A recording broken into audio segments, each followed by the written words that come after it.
Thank you. Please confirm you can hear me well and you can see my screen. Yes and yes, but you are not in presentation mode.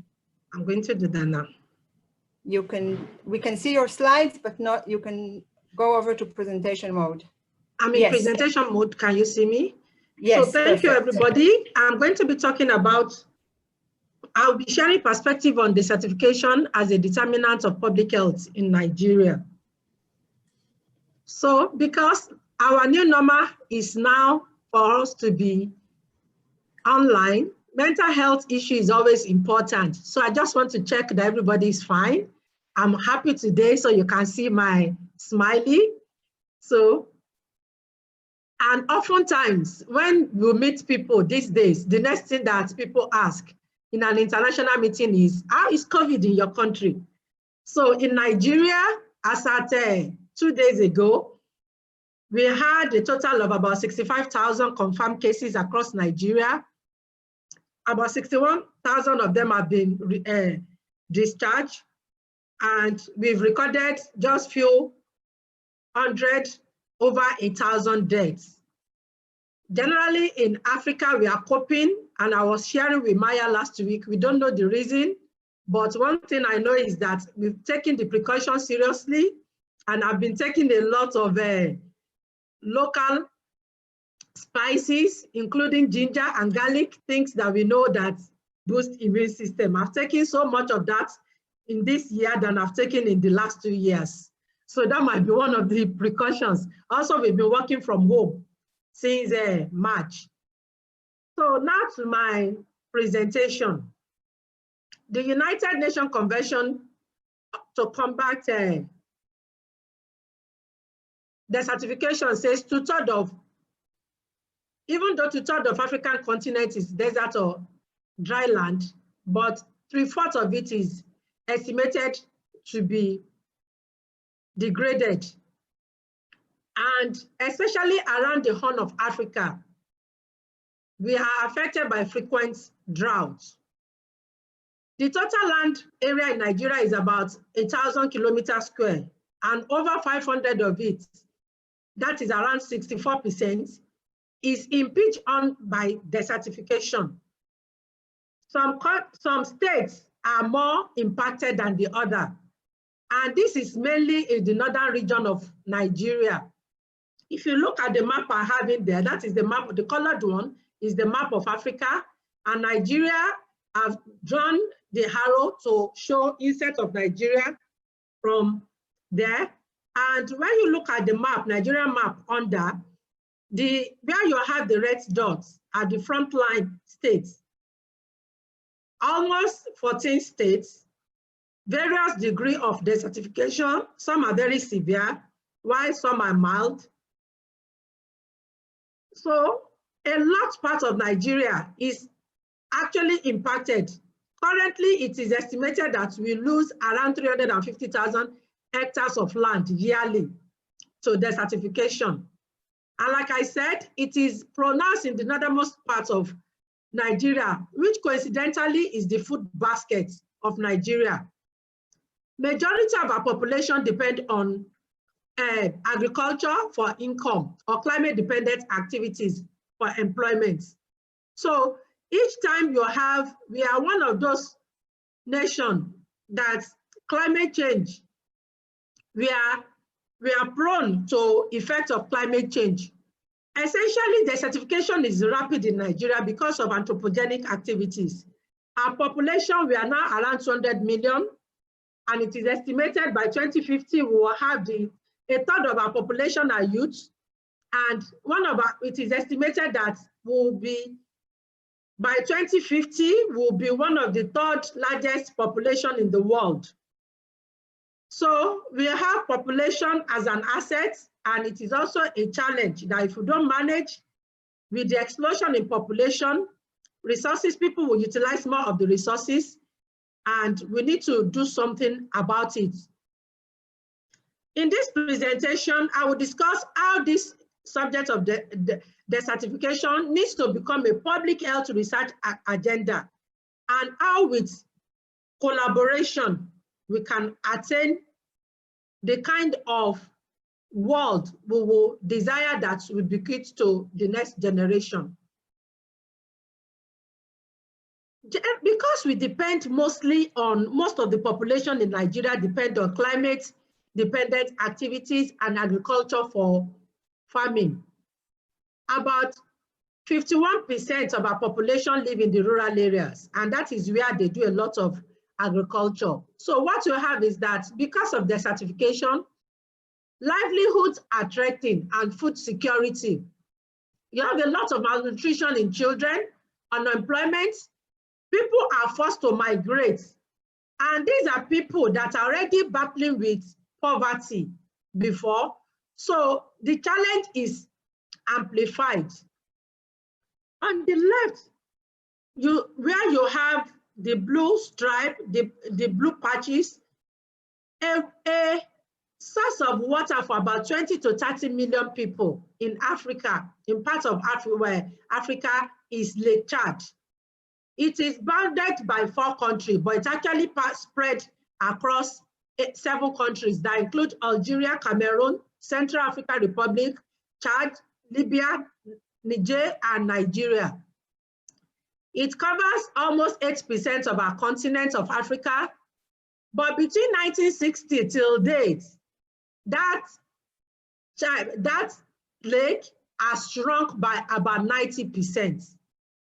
And that is a major problem for us, because what then happened is that in the north, a lot of them are pastoralists. Meanwhile, in the south, you also have a lot of farmers. What then happened is that you have people migrating from the Sahel, coming down to the south. And when they come with their animals, they tend to graze on farmland, or the animals veer off to eat some of the crop. And this is causing a lot of deadly conflict in Nigeria.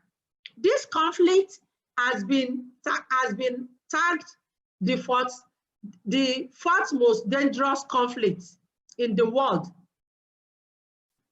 in terms of the number of people that are impacted. In 2018 alone, about over 2,000 people were killed in farmers-herders clashes. Nigeria, even though is rich in oil, but it's been said that about 40% of our population are living on less than $1 a day. That is about 82 million people. Now, for people around Lake Chad area, about 2.3 million people are displaced. So people have moved out from their ancestral home because of lack of water and resources. And over 5 million are struggling to access enough food to survive. And over 500,000 of children are suffering from severe and acute malnutrition. And about 11 million are in need of emergency assistance, according to United Nations for Refugees. The conflict over land and resources are also escalating security issues. Land is a very sensitive issue in Nigeria. You have people that are called settlers and you have migrants, like the pastoralists, they migrate. So people are not told, when you migrate to a community, you are considered a settler. You might not have the same access as the people that are from the place. So that is causing a lot of security issue, and regional secession is saying, I want to pull out of Nigeria because I don't get equal opportunity. In the northern part of Nigeria, there is also loss of important medicinal plants. Traditionally in Africa, we treat ourselves with herbs. So herbs is important to our medicine in Africa as food and also as medicine. Of course, we've had a loss of biological diversity, alter geochemical composition of the soil, and all this contribute to water, and desertification has also contributed to water scarcity, and this has led to reduced agricultural yield because our agriculture is dependent on climate. We don't do a lot of mechanized agriculture. And the challenge you also have is that because of insecurity, people abandon farms. Take, for instance, one of the biggest fish markets in West Africa is located in Baga, in the northern part near the Lake Chad. It has been abandoned. So that is impacting the food security. In fact, in Nigeria, in the western part of Nigeria, this season, onion is an essential commodity.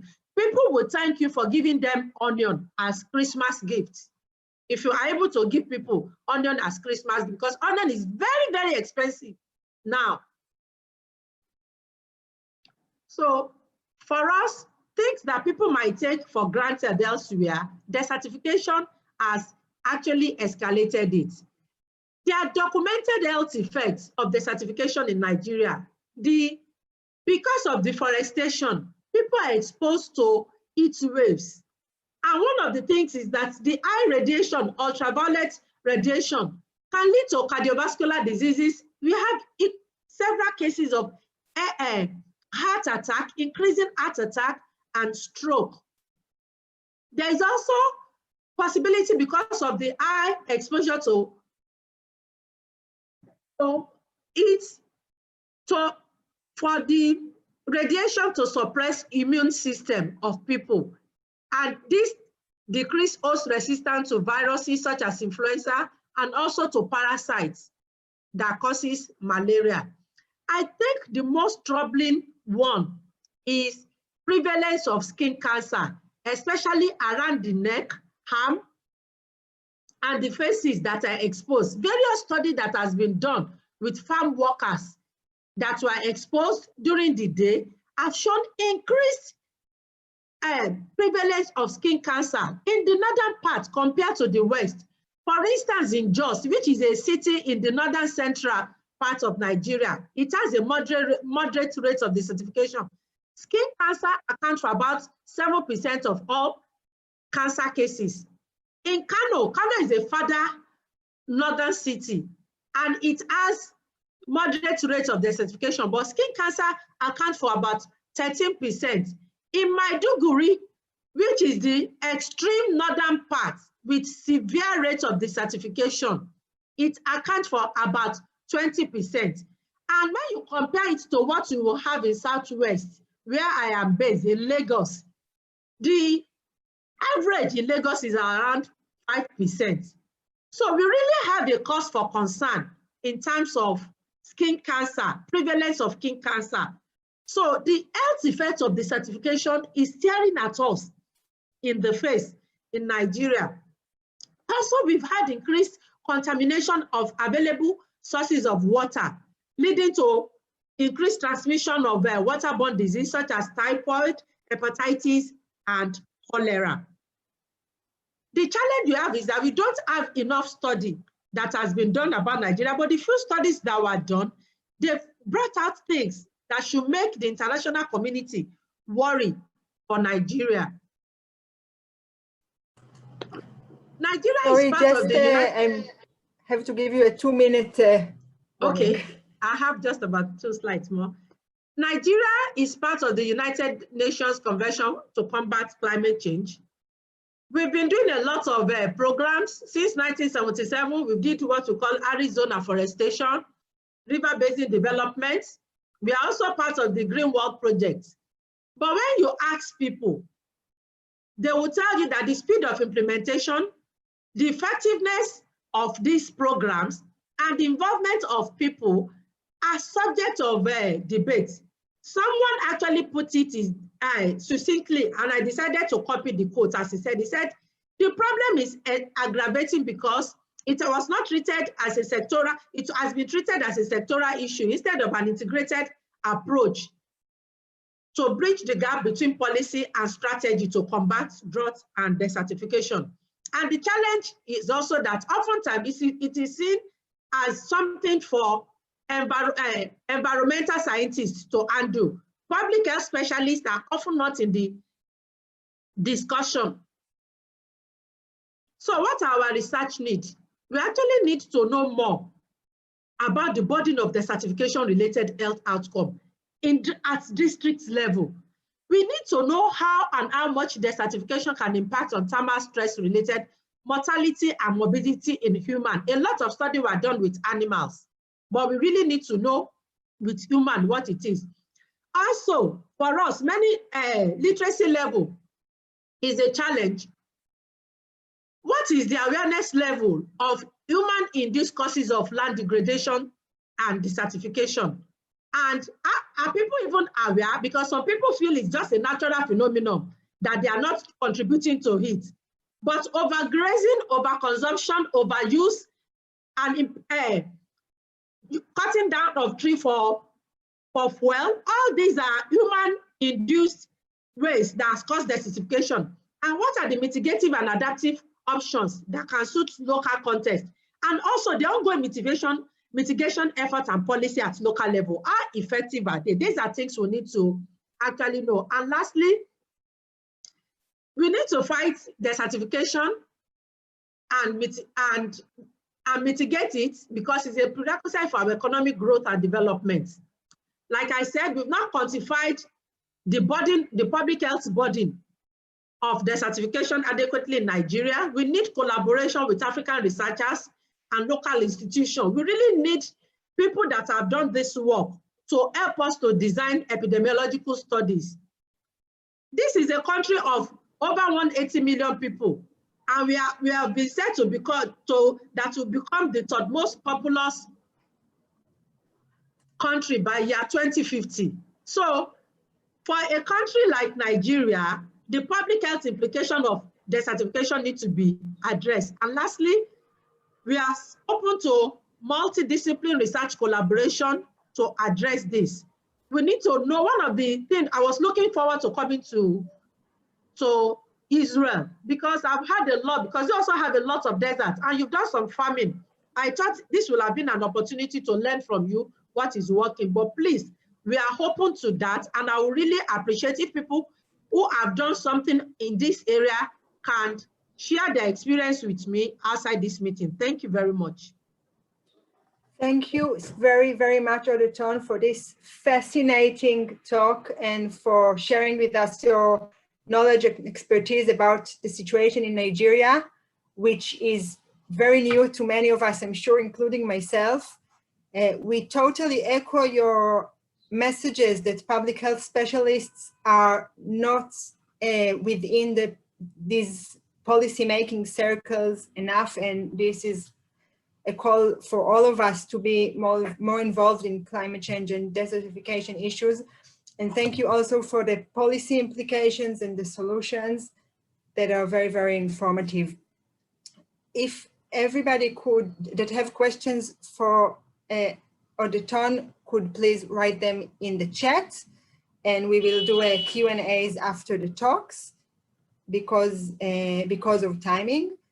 So moving on to our next speaker, Professor Colin McDougall, who is a great, great friend of the Desertification Conference. And since the beginning, since the first conference in which we convened in Sde-Boker and following to the second, and always having a great role and contribution.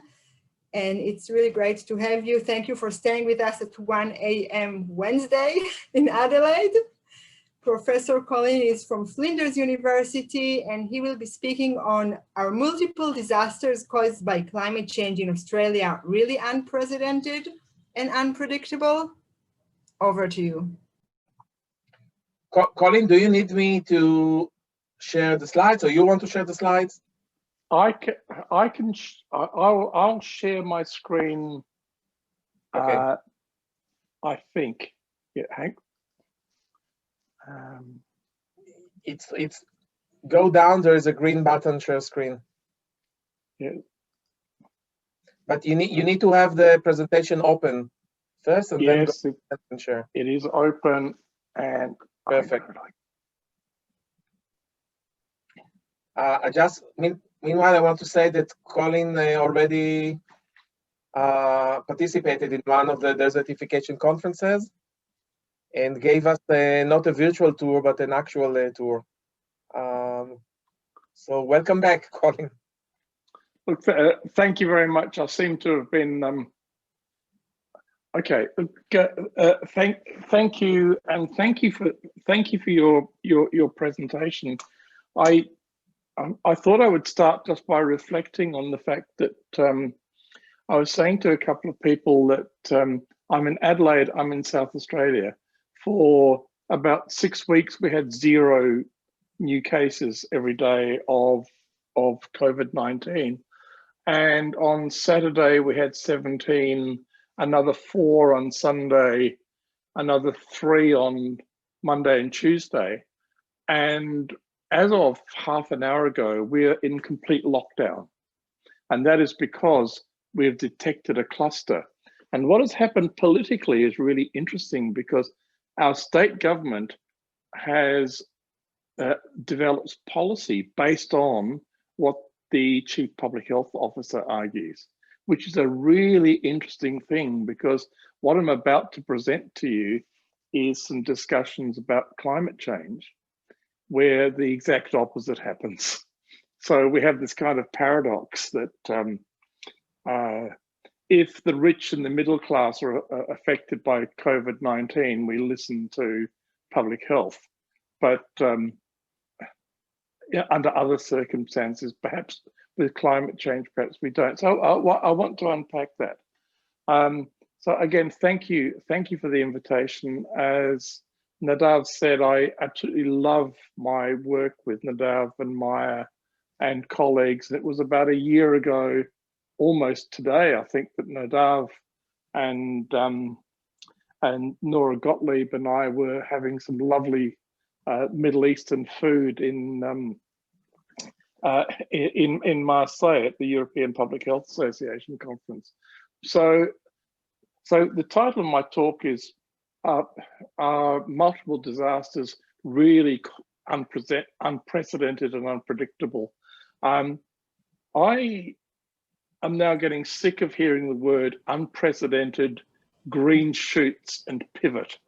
A couple of days ago on the radio, somebody was talking about climate change, saying that we're in the middle of the hinge of the pivot point. And everyone's saying this is unprecedented, as if it's something unusual, but I actually don't think it's like that. So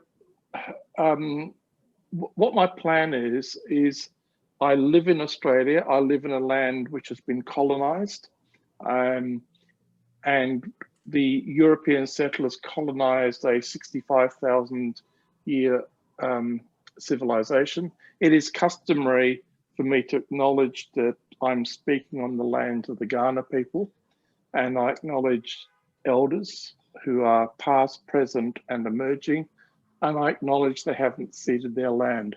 And in particular, in relation to climate change, I acknowledge that they have 65,000 years of experience of working this land, and the climate change, the degradation, the desertification has happened in just a few hundred years.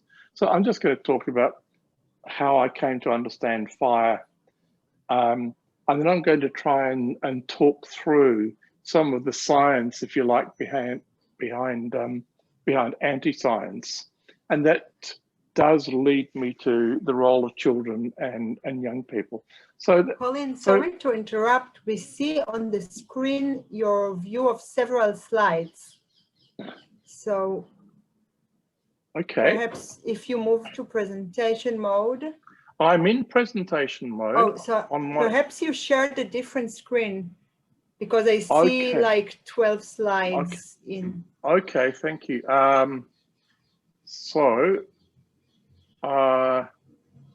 What do you suggest that I do, Maya? I suggest that you stop sharing. Stop share and start again.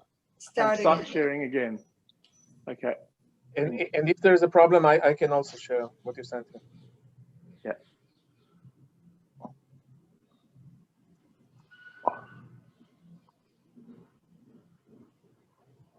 What do you see now? Still the same. Okay. Are any other people seeing something else? No, maybe you want me to share the slides, Colin, what you're saying. Look, why don't you share the slides, Nadav, and I'll just say change, please. Yes, you'll be my commander. Okay. Just a second.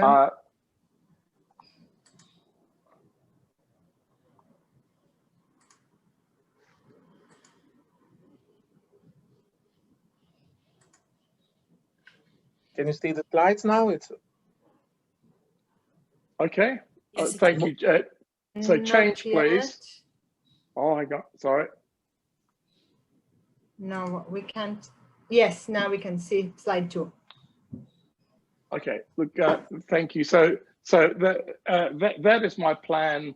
I'm going to just talk through fire, flood, and some of the science behind anti-science. And in case you're wondering about the picture, that is a pub in rural South Australia with some people having a drink, and so is the horse. So if you can change this, so the next series of slides, Nadav, I'm going to ask you to change them in a minute without much commentary. When I first started working in bushfires, that's great, keep going like that, please. We worked after an enormous and a terrible bushfire, and we were running focus groups with survivors, and most of them wanted to show us pictures. These are pictures, many of them taken by survivors of bushfires, because they wanted to show us what it was actually like for them. So if you just keep scrolling through these, please. What you're seeing here, I think, is the scale of what actually happens in a really terrible fires. These are the last one was koalas. Koalas have been wiped out in lots of parts. This is parts of Victoria in Australia. This is an area. This is the areas that we worked in straight after the fire. Many people were killed trying to leave. Churches weren't spared. These are bicycle safe schools which were destroyed.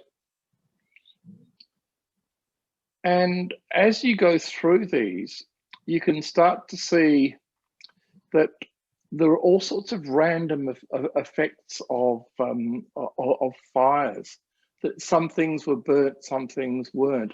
But in many parts of Australia, the communities come together and they try to work together as they try to sort out climate change. And these again are participant in our study, one of our early studies, and they're showing the rebuilding process and the healing process. And you're seeing volunteers here clearing roads. You're seeing regeneration happening both in the natural environment here, and also the next few will take you through rebuilding communities and houses. So if we just go to the next one, please, Nadav. If I just pause there for a minute. No, thank you. We'll leave it there for a minute. The introduction that I had to research on fire was people wanted to show me exactly what the impact was. Now, this is more than 10 years ago. What we're seeing here now is a graph of temperatures in Australia.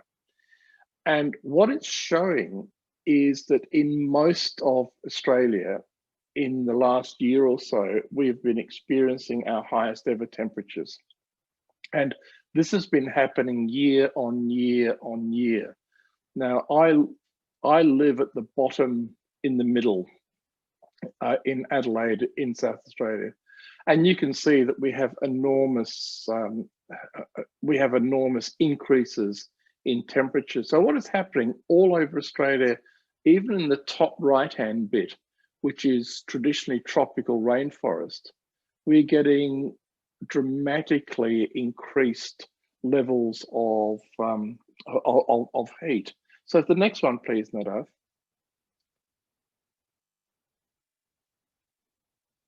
So what is happening is last year was our warmest and driest on record.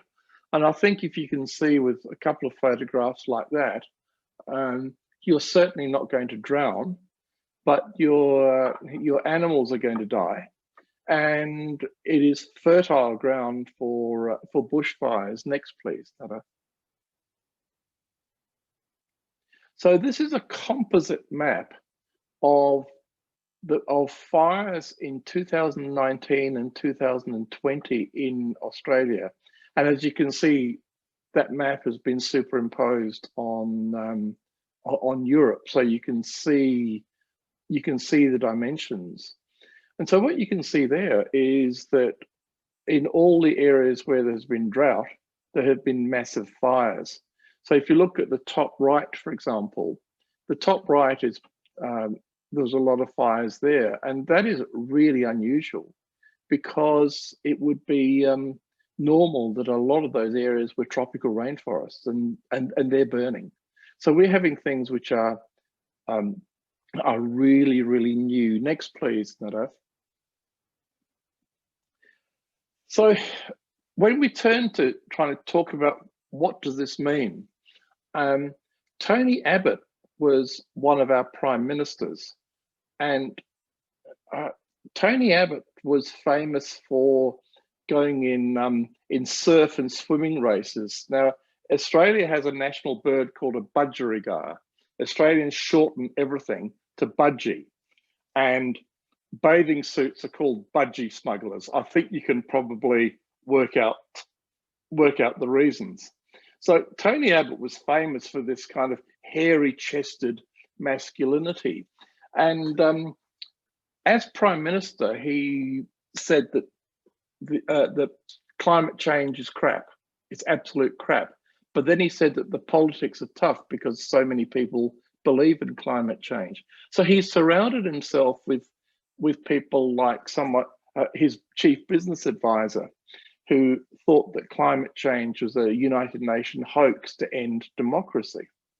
And so one of our responses to that is to laugh and say, what an idiot, what a buffoon, what a clown. And you take something like this and you repost it on social media as if this is some sort of strange person. But next one, please, Nadav. But and then this is a scene in Parliament. The guy with the lump of coal is our present Prime Minister. He was the treasurer at the time. The guy with the red tie is a devout Christian family values man who had to stop being deputy prime minister when he got his media advisor pregnant. The guy on the right now works for a defense company, and the guy on the bottom left was the prime minister at the time, who was deposed because of his more liberal views on climate change. And again, people look at this and think this is kind of funny. There's these weird people. Next, please. All in there, 3 minutes, please. Yep. What's sitting behind this is the fact that there are mining companies and think tanks who are really, really working so hard to try to defeat the arguments against climate change. Next, please, Nadav. And one of the characteristics of these people is they really hate young women who take climate action. And you will all have seen these sorts of stories. So next, please. So sitting behind this is a science behind climate science denial, and it comes with old conservative white males who are much more likely than anybody else to have denialist views. So regardless of political ideology and all these other things, in the US and Europe, older white males tend to be the climate change denialists. And it's a kind of a white male effect. They trivialize or they belittle harm because they see less risk in the world. Next one, please, Nada. So there are two kind of approaches to this. One says that these older, we call them pale males, but these pale males form a kind of an in-group, and they really support each other. And that's because they're self-confident and they're defending their privilege and their power. And the second part of it is it's involved with industrial masculinity, because this is the only thing they know. The only thing they know is industry masculinity. And they then, climate change activism is a threat to that. So next one, please. So what is happening here is that they're rejecting climate change. It's a very, very deep value-driven approach, and it's tied up with masculinity. So next one, please, Dana.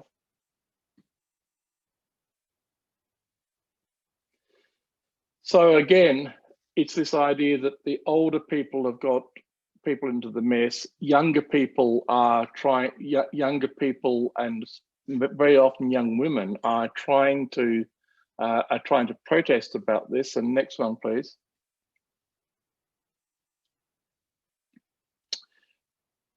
Just for me to finish off, this is a slide showing that in almost every month of the year, there is now fire in Australia. So fire is not a series of isolated incidents, it's normal. So next, please. We are working with people like the Australian Red Cross to change their way of working from going into disasters and coming out to working year round, 2 years, 3 years round, because of multiple impacts of drought, climate change, disaster, fire, and flood. So next one, please.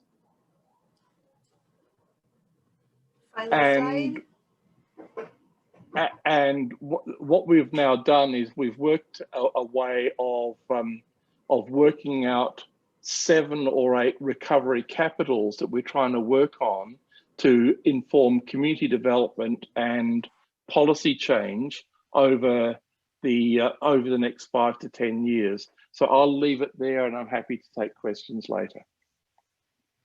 Colin, thank you so much for a powerful talk and for bringing us Australia alive to everywhere on the globe. And also thanks a lot for the solutions at the end for the materials. Actually, if you are willing to share the links on the chat, I'm sure that people would be interested to follow up. That would be great. Sure. Thank you. Our next speaker was supposed to be Professor Ogandi from Kenya, but he apologizes due to health reasons he could not attend. But worry not, because I believe that our next talk is about Kenya. And we are very, very pleased to host our dear colleague and friend, Professor Sam Dorovich from the University of Illinois, Chicago, who will be speaking about a novel community-scale solar-powered approach to treating unsafe surface water for drinking. It's over to you. Thank you. Let me make sure you see my, can you see my slides? Yes. Yes. Okay. Yes, now it's in presentation mode. Yeah. Okay, well, thank you very much for the opportunity to talk about some work that a team of us in the US and in Kenya have done together. This work is funded by the Bill and Melinda Gates Foundation. This work was done in partnership with colleagues from Shemgen Engineering in Kenya, from the Safe Water and AIDS Project, or SWAP, in Kisumu, Kenya, from government offices within the County of Kisumu government and the University of Illinois in Urbana-Champaign. This project was complicated and it continued despite COVID for reasons that I'll mention, and it could not have possibly happened without the dedication of the team at SWAP, including Jared Oremo, Isaac Rayola, Oscar Akello, Ali Eleveld, and Alex Mwaki. I believe they're on the conference now. Shemgen Engineering, David Akello, and Dr. Sungjin Park, who developed some of the technology that made this possible.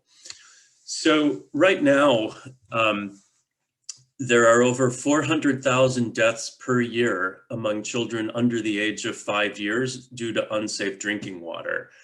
And some of the parts of the world that have the highest burden of deaths in children due to unsafe drinking water are also some of the parts of the world at greatest risk for becoming drier as the climate warms and precipitation decreases.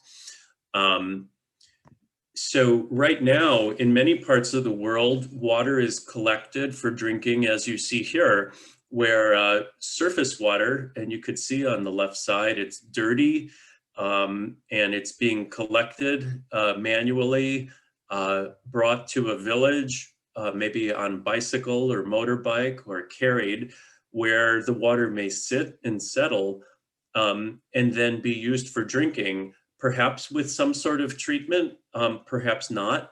But we've measured water like this in Western Kenya, and water that's used for drinking is often very, very unsafe, with E. coli levels over 2,000 colony forming units per 100 milliliters, whereas drinking water standards around the world would call for E. coli levels to be 0.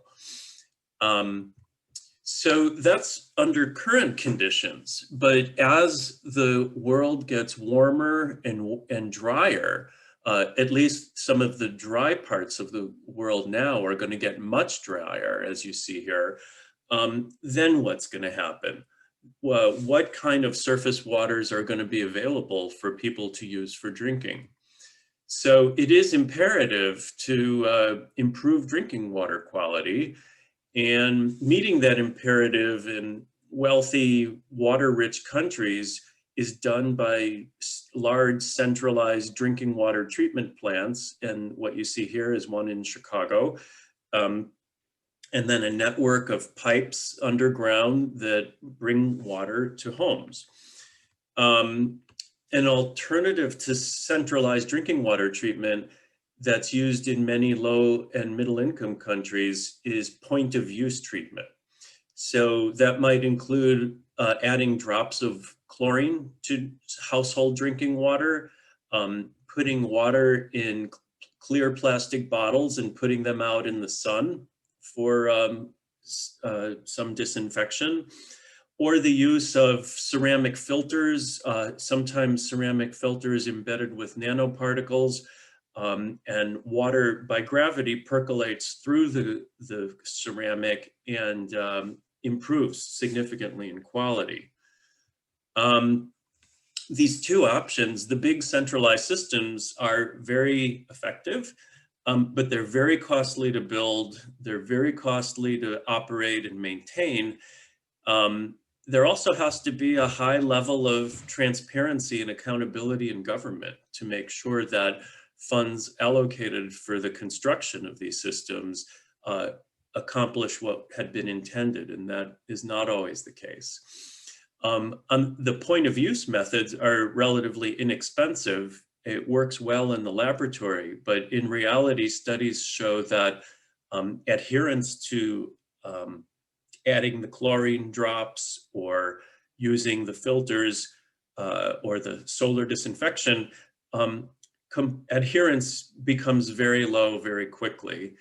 And several very large, high quality randomized trials of point of use treatment have not shown health benefits.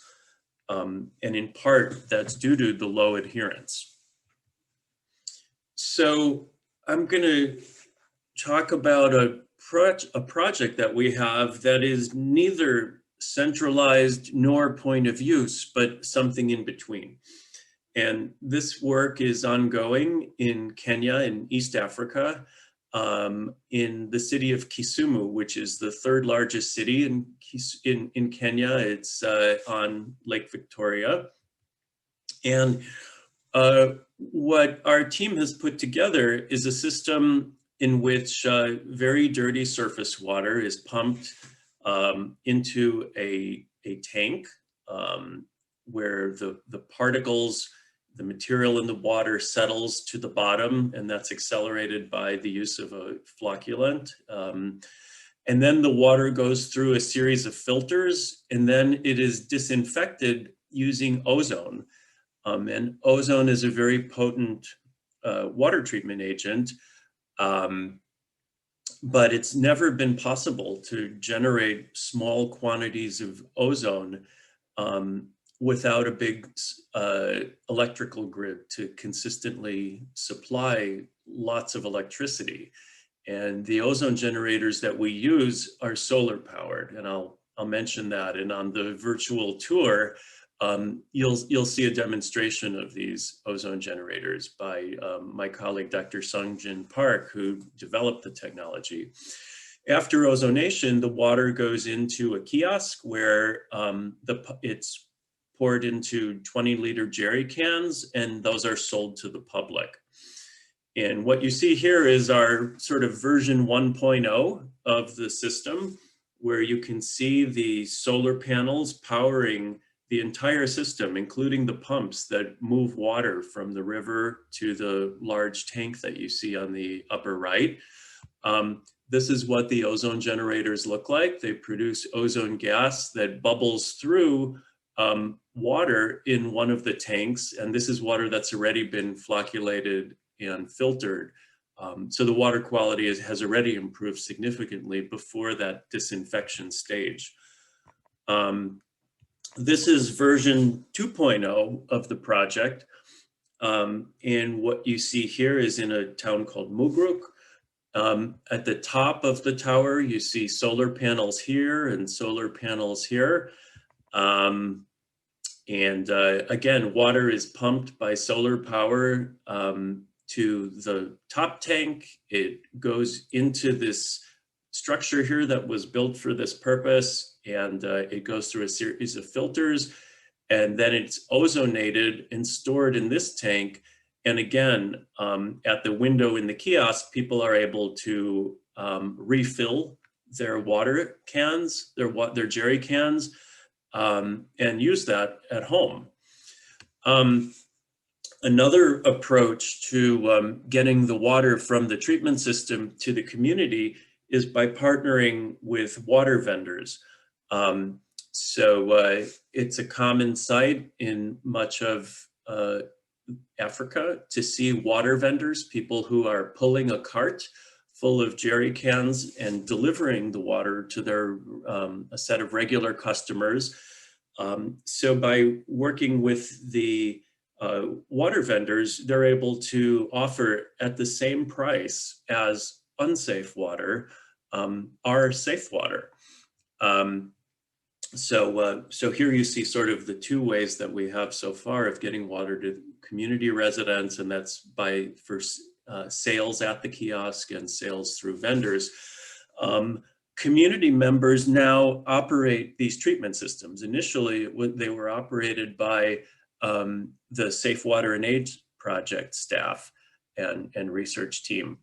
But working with locals, we've established community-based organizations who identify community members to be trained to operate the system, to manage the sales, the marketing, the accounting, and then to use our partners at SWAP as sort of a resource for troubleshooting and developing strategies to increase revenue from these kiosks.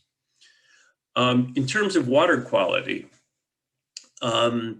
the water going into the system is very, very poor quality. The E. coli levels are above the upper limit of quantification of the treatment, of the testing method we use, and the turbidity is extremely high. So turbidity is almost always well below 5 in drinking water systems around the world, and almost always in large systems below 1. Here it's in the hundreds. So the water is extremely filthy, polluted from a variety of sources. But after treatment, the E. coli level goes down to 0 and the turbidity level goes down to about 2 or 3.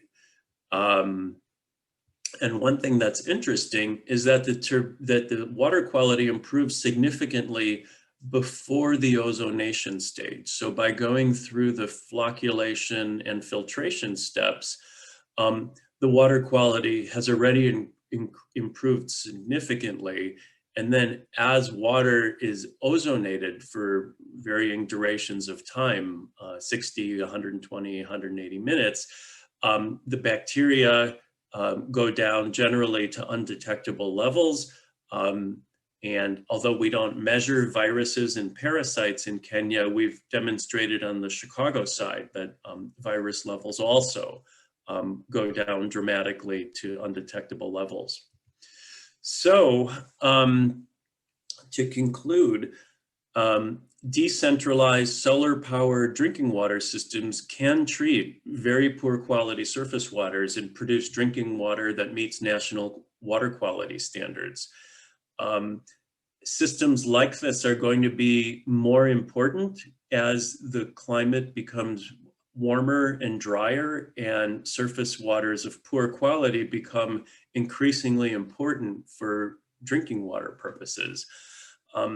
The treatment steps prior to the disinfection stage are responsible for major improvements in water quality.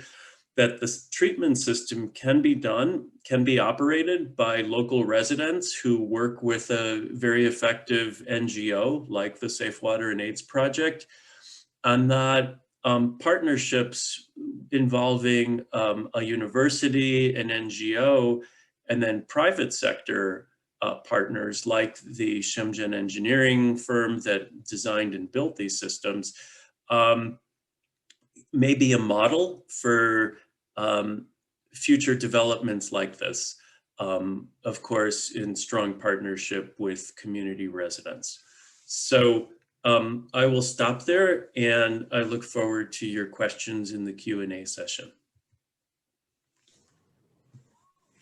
Professor Dorwich, thank you so much for this incredible talk and for all of this important practical work that you do that is really impacting the public health of many people. And we are looking forward to seeing it live in the next session in the virtual tour in just under an hour. People are all welcome to ask questions in the chat. We didn't receive any questions yet, so feel free because we will have time for that. Any questions for Audrey, Colin, or Sam are most welcome. We are now over to our last but not least speaker, and we are extremely happy and honored to have with us Victor Kanyame from Partners in Health in Malawi. And thank you also to Dr. Anat Rosenthal, who is here and made the connection. And this is a great opportunity for us to hear directly from Malawi about your work. And title of the talk is Highlighting Partners in Health's Experience of Addressing Climate Disasters. Victor, over to you. Thank you so much, Maya, for this opportunity to present my presentation.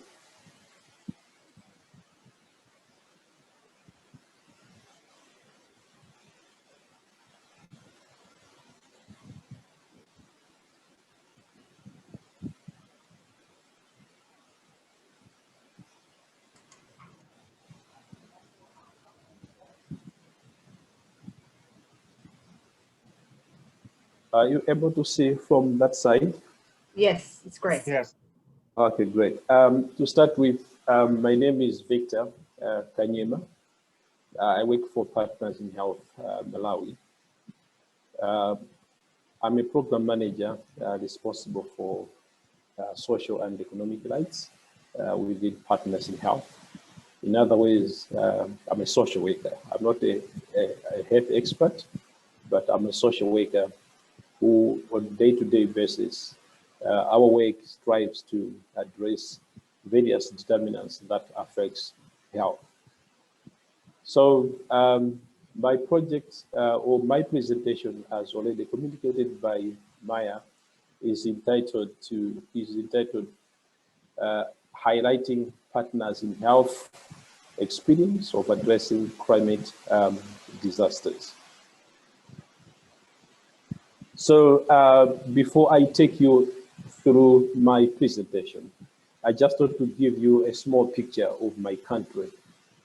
Malawi is one of the poorest countries in the universe, and our population is 18 million. That's based on the recent survey conducted in 2018. Some studies also indicate that about 50% of our population live below poverty line. That's based on the UNDP report. So, looking at climatic situations about our country, Malawi, over the past 5 decades, Malawi has experienced close to 19 floods, disasters.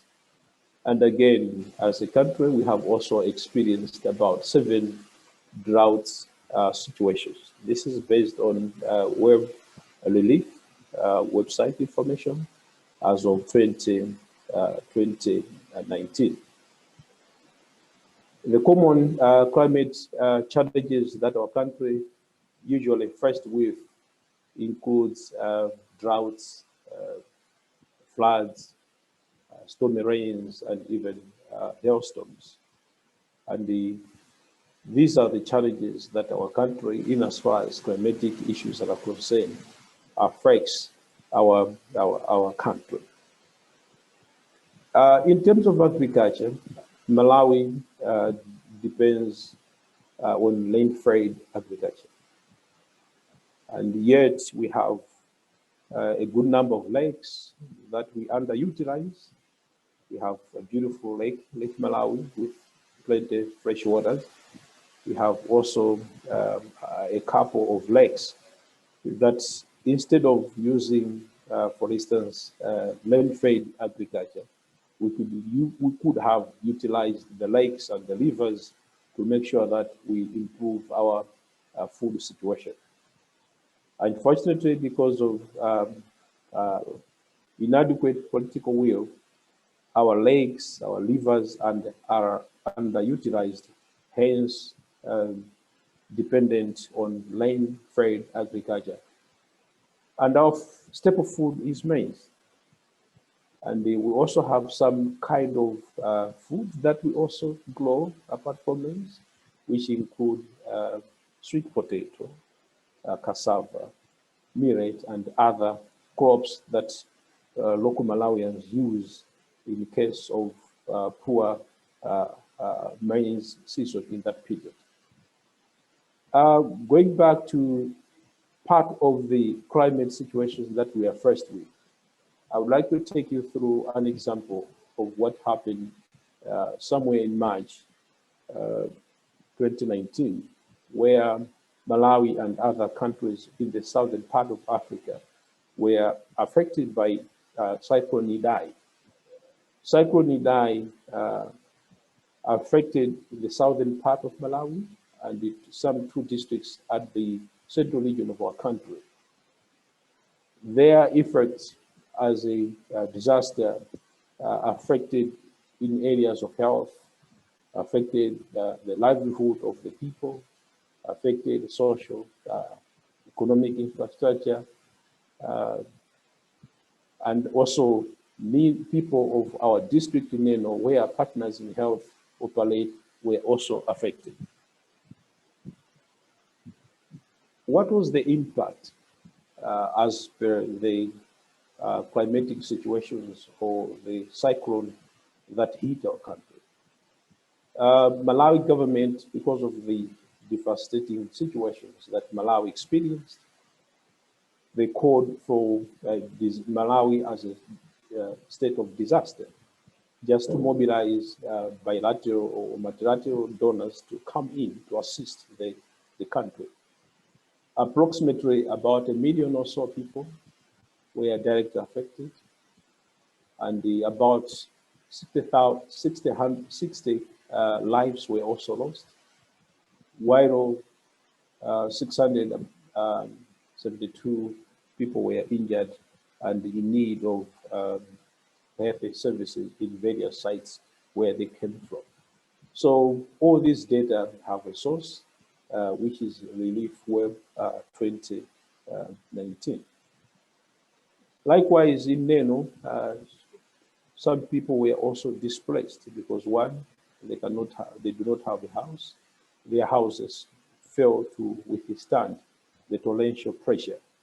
And as you can see from that picture, we're just portraying one of the affected clients within the communities that were affected, showcasing the debris or the remains of the house that she used to have. Now, going back to what we are as partners in health.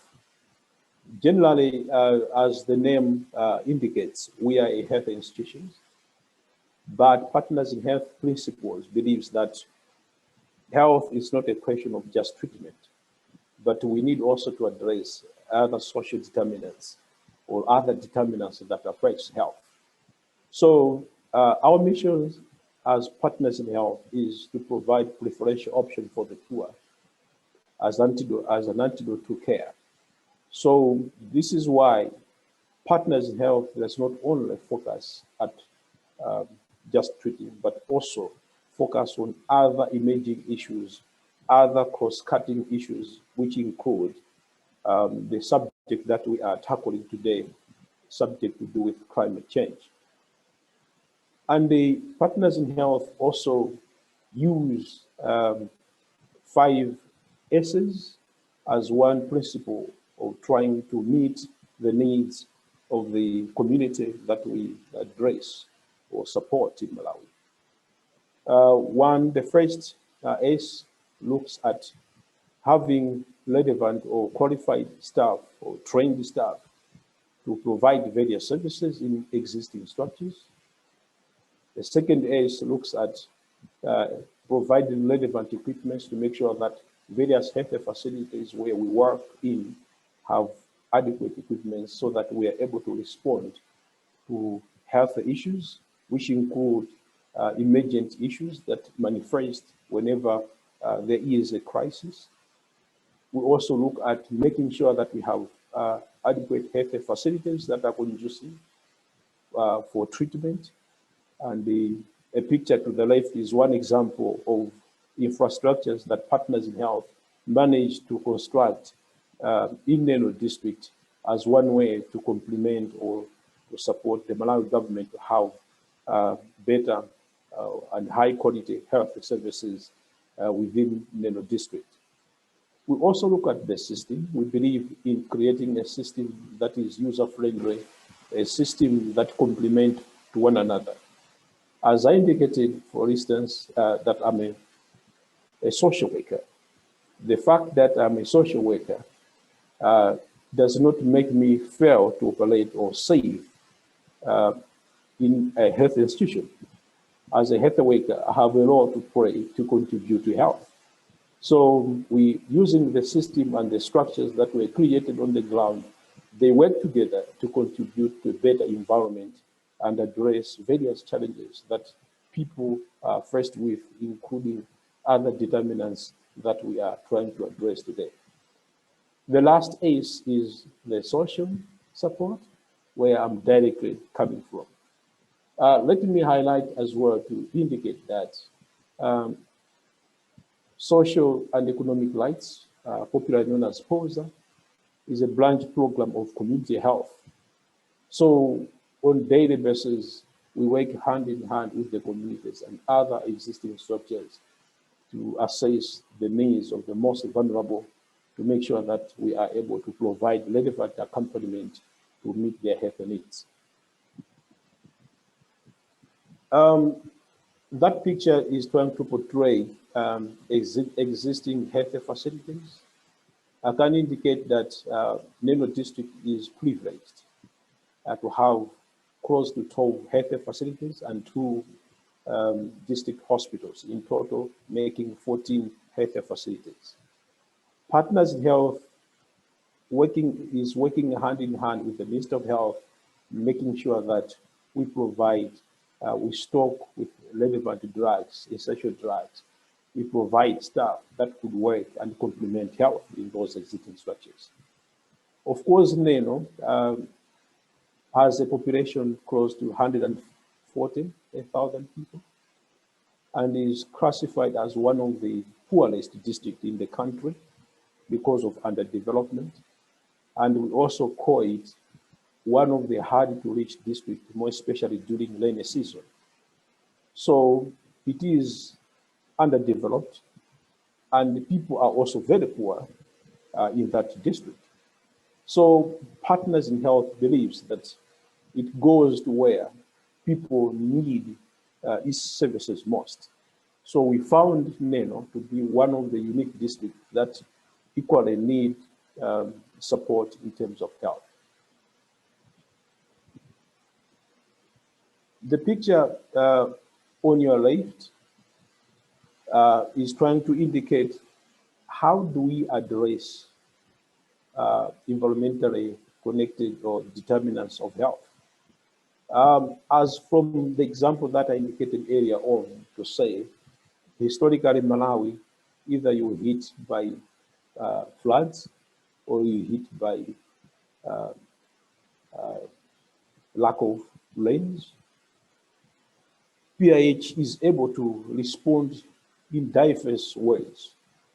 For instance, because of so many people that were affected in the district, our team, Partners in Health, in collaboration with the various government agencies, including the Minister of Health, Office of the Social Welfare, and Office of the Disaster, responsible for disaster issues, we collaboratively work hand in hand to look at the various data that was there, so that we are able to identify the most vulnerable within the vulnerable, so that we can uplift them and assist them accordingly, so that they can come out of the burden of diseases that they could have happened because of their vulnerability.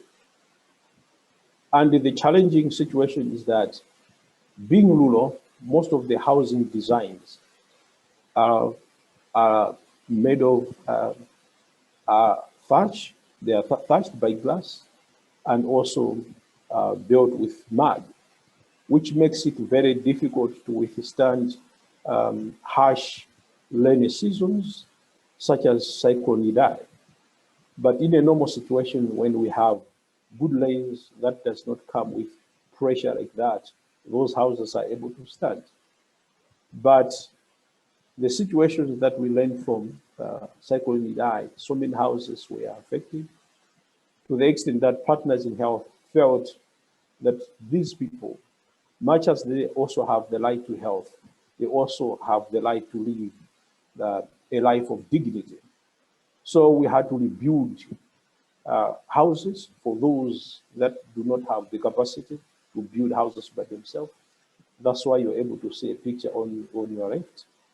And at the center, portray a lady who was able to receive various food items and other essential basic needs after they have lost everything in their households, which includes food and other important items that humanity need to use in instances like this. And to the far right, one of the social welfare officers is handing over a direct cash to one of the vulnerable community members to help ease the burden that they were experienced as a result of the effect of climate change in our country, Malawi, particularly in Nelo district.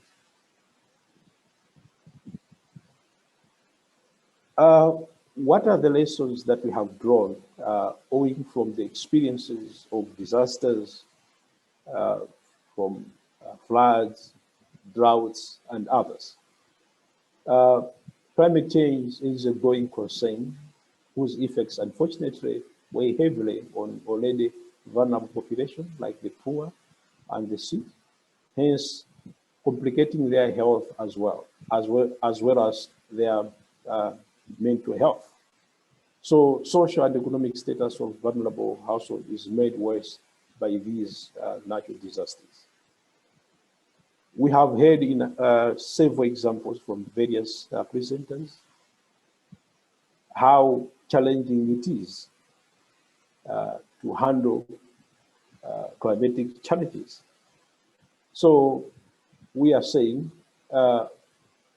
we need to make sure that we work together in order to address these challenges. As a global village, we cannot remain quiet because currently climate change is now a cross-cutting matter that affects all regardless of boundaries, basing and owing or learning from the experiences that various presenters have shared with us. Therefore, we are saying health and the welfare organization should adapt to these changes and build appropriate collaborative response mechanism in order to make sure that we are able to address such problems. In conclusion,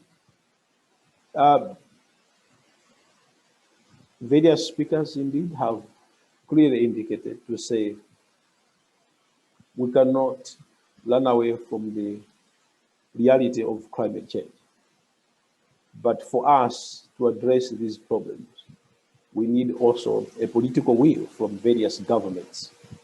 Indeed, there are several governments that feel various activists that speak or preach about climate change as a threat to their businesses. But maybe it's high time that we need to act, because if it is not floods, it would be hurricane winds, it would be storming, it would be fire, or so many other challenges that are impacting on humanity today. Likewise, health is equally affected. That's why partners in health, as we indicated, we feel that we need to address the climatic issues with also the lens of health. Thank you so much, the organizers, for making sure that we participate and learn from various experts and also contribute in a small way the experiences that partners have as managed to implement over time. Of course, this presentation was made possible with the support from Dr. Emilia, my supervisor, Wasmenia Shema, John Mundhali, and these two government officials, Ali Kimilanzi, Paul Sosono, the social welfare officers, and also the pictures were also credited to Zach de Klerk, Eddie Seman, Sam Musisya, Nelson Gonondo. All these guys are from Partners in Health. Otherwise, I really appreciate for listening to my presentation.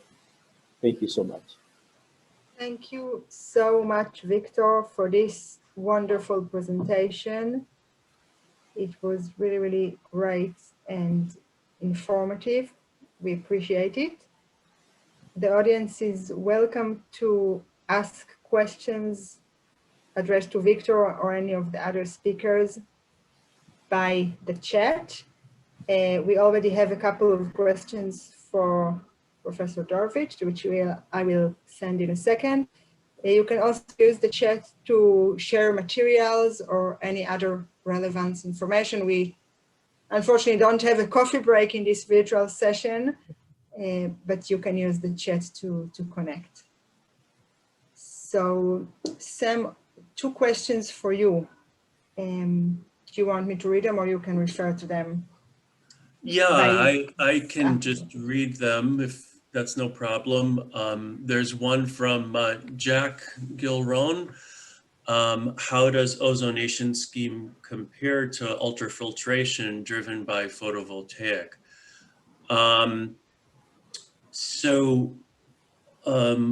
Ozonation is one approach to disinfecting water. Ultrafiltration is another approach. We haven't compared them, side by side directly. Ozone is probably more effective at eradicating viruses than ultrafiltration.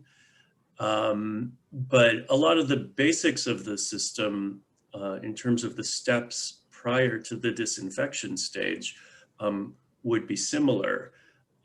I've seen ultrafiltration decentralized systems in Kenya.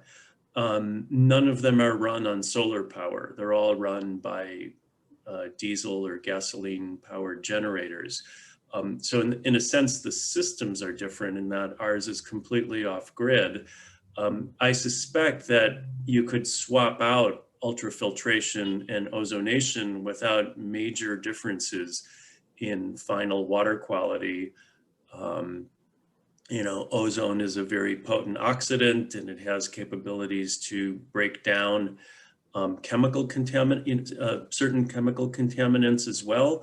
But the short answer is they're probably similar. They have different advantages and disadvantages, and they should be that question should be the subject of a head-to-head comparison. Further research. And then there's one, how does the work being done in Kenya compared to the work being done in Israel at Ben Gurion University in Africa? Is there any collaboration or cross-fertilization?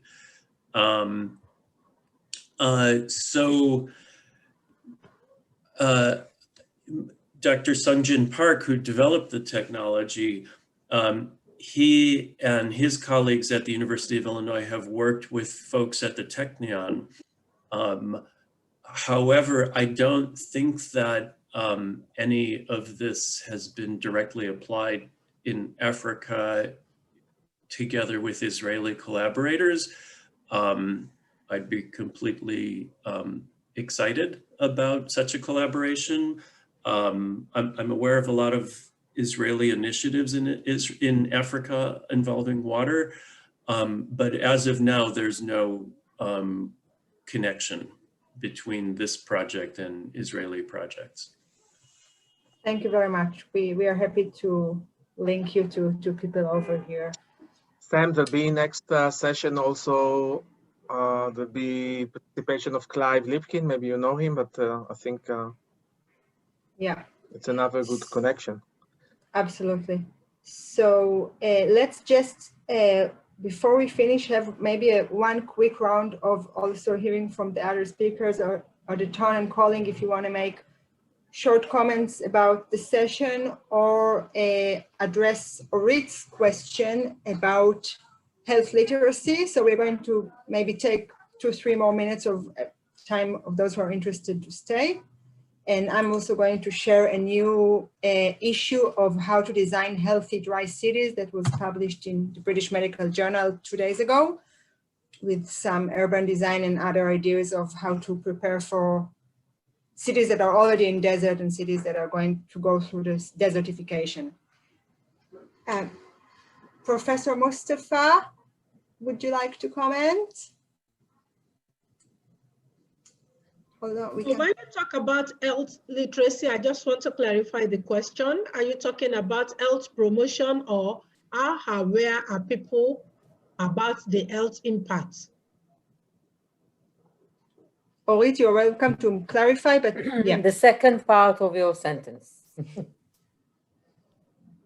I'm asking about the population self-efficacy for health literacy, how you promote health literacy in your population within the context of your research. Okay, so typically health promotion is done at the local government level, for my own presentation here is a review. And one of the, actually, because I had a lot of, what you just said was one of the questions I put in there, the research need. I just felt that my slide was too crowded. I actually deleted it just before the session. And if you look at one of the questions I actually said, and it is important because at the end of the day, no matter what we talk about, no matter if we publish a paper in British Medical Journal or any international journal, the locals don't read journals. At the end of the day, they need people to talk to them in a language that they will understand, which is why the importance of health promotion. For me, a lot has not been done in Nigeria. And when I pick the research need, that is actually one of the areas. We really need to go there and test. Do people even understand that desertification, that they are also playing a role in it? It's just not a natural phenomenon. And are they aware that there are things they can do? And are they doing it? What are the local mitigations that they could put in place? So those are things that I think these are low-hanging fruits. They are not like designing any engineering tool or what have you. But oftentimes, such things are not funded. So I think it is important in a meeting like this, we begin to let people realize that practical application of our research and local relevance are important, because at the end of the day, that is what will impact lives and public health. Thank you. Thank you very much. Colin, concluding session from you? Look, thank you for that. Thank you for that comment. I think one of the threads running through was local action and local participation in these programs. And I think it's really, really important to do that. And I congratulate the speakers on drawing out that crucial importance that the solutions have to be fit for purpose. They have to be able to be done, they have to be able to be achieved locally. And in relation to the health literacy argument, in my country, a majority of people see climate change as an enormous problem. But the industrial masculinity and the very large power and resources are really having a huge effect, and they do it not by refuting the scientific evidence, but by just sowing the seeds of doubt. And by sowing seeds of doubt, that means that that they can keep coal and gas and all those sorts of things on the agenda, because they know they can't confront the science. So it's a technique which was learnt from the tobacco companies, and the sugar companies learnt it, and climate change is learning it. And I've always thought in public health that we've become too technocratic and too elite, and we ignore the fact that social movements are what provides change, what produces change. That's why I congratulate the speakers who have brought out the importance of social movements at the local level. I think that's the way to go. Thank you. Sam, a concluding sentence from you? Well, first, just many thanks to the other speakers. I've learned a lot from what Adatun and Colin and my colleague in Malawi said. So that was all very interesting. I think that while COVID is in the spotlight, everybody should be doing their best to make sure, like Colin said, that attention is being paid to science right now in some parts of the world. And that's an opportunity to promote attention to science of climate change and the idea that climate change is going to bring about health catastrophes on the scale of COVID. And climate change just is ignored at our own peril. Thank you so much. Victor, would you like to have a concluding sentence? And then we'll hand over to Nadav. Yeah, thank you so much. I think my concluding statement would be looking from various speakers' presentations. It is evident that climate change is a cross-cutting matter, and it also requires several commitments which include political will from various governments. So I think if we work together, if there is that commitment from the political will and all other non-state actors advocating to take serious action, I think we can address or reduce the impact of climate change.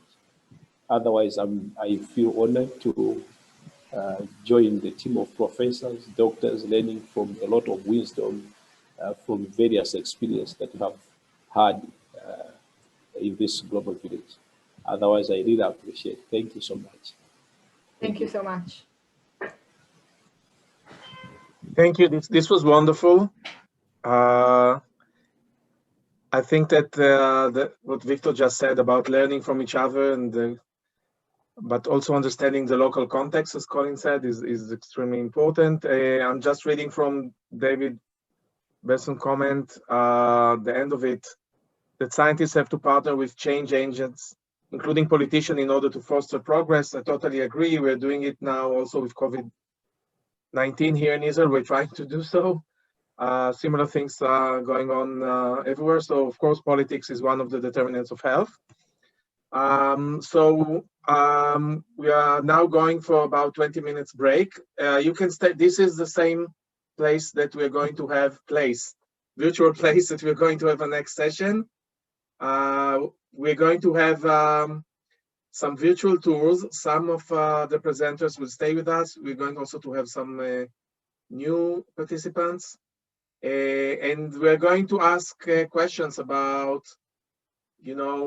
post-COVID and how we can rethink climate change, how we can rethink space, environment, and health. So see you in about 20 minutes. And thank you. Thank you. Thank you so much. It was great. Almost like, yeah, I just checked. This is the 7th GDD session or conference. So the first one was 2008. Wow.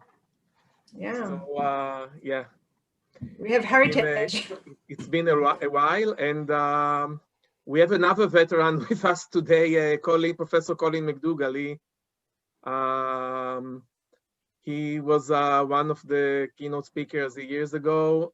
We had him, the physical, the real Colin McDougall, not the Zoom Colin McDougall. And I wish we could be all together in Sde Boker right now. It's an amazing place. Colin, you can attest that I'm not just bluffing. But it's amazing that we can have you. I know that at least with Nama, that was the only way of having her with us. So just to say that in your previous session, first of all, yesterday we had a lovely keynote by Professor Bernadette Kumar. She's the new president. There's a new society, global society on health, race, ethnicity, and migration, and she gave a wonderful presentation on migration, health, and climate change. And today we had a previous session with speakers coming from different countries, from Africa, from Australia, from the US. And traditionally we had always a session with a health tour. And this year we decided to do a virtual health tour. And the idea is to have several distinguished speakers coming again from different countries. I'll present them in a moment. And the idea is to try to reflect about COVID-19, climate change, health, but in a critical way. We know that now everything is COVID, but in many ways, COVID is only kind of a mirror or reflecting us the structures, the problems of our societies, about underfunded public services, healthcare, education, other infrastructures. It's also reflecting inequalities. So the idea is to have the presenters showing us a virtual tour about their reflections and their way of thinking about these kind of problems. So what we're going to do is, before I present the various speakers, I want to show you a short clip that will start as an introduction to the whole thing. So just a second, I need to share now.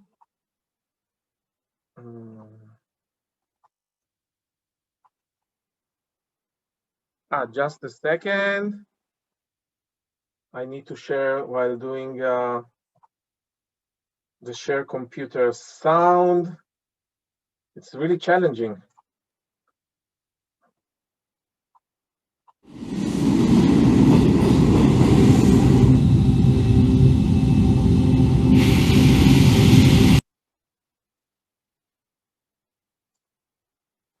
Here, we start from the beginning.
So this is from the World Economic Forum, and I want actually maybe to be critical about it. Is it so?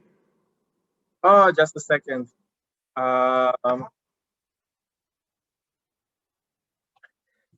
They're hunting me, the World Economic Forum.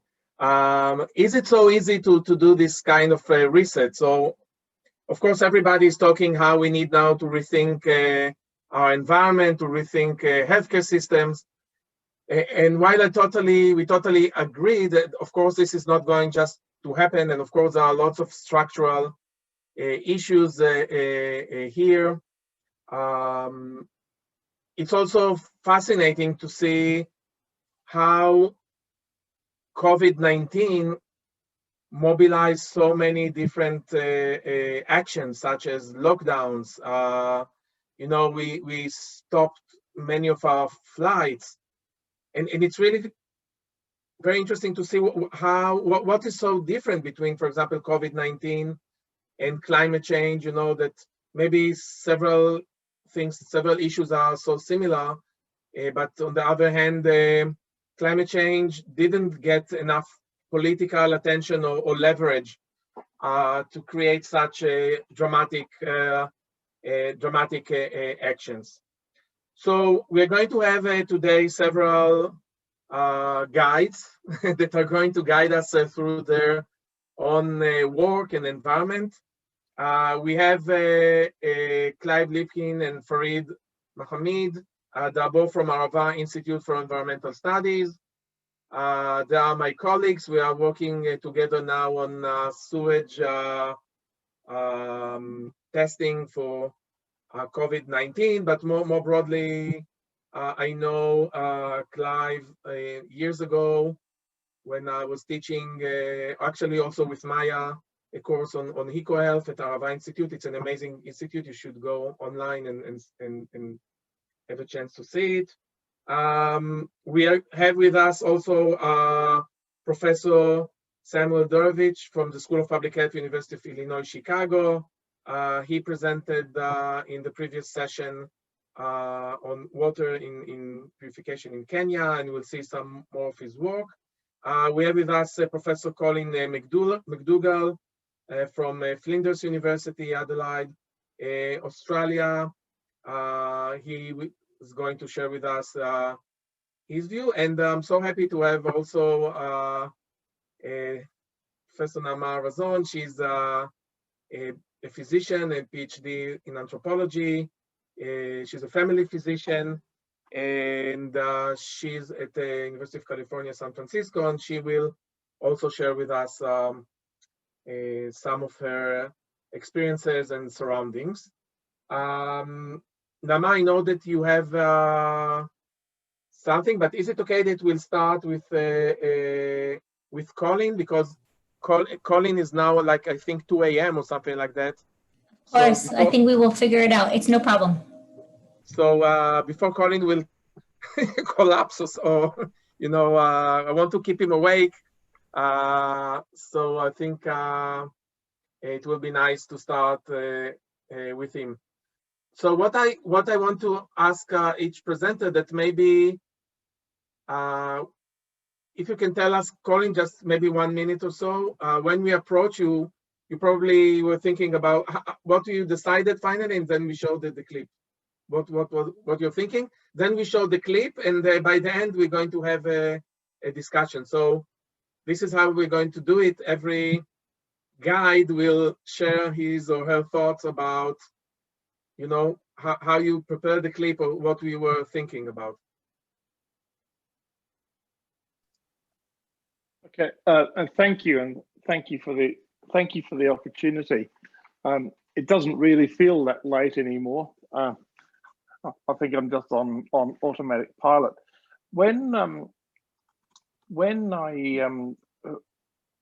was asked to prepare this, obviously I wondered what to do, and it was at a time when, where I live in Adelaide in South Australia, we had 0 new cases for many weeks, and I was going to show something about life that looks a little bit normal, but there's a threat there. But I changed my mind, and one of the biggest problems that Australia faces is the effects of colonisation and violence on Indigenous Australians. And so I wanted to show something about that, but my Aboriginal and Torres Strait Islander colleagues are very hopeful, and they want to tell good stories. And so I thought I would try and show my interpretation of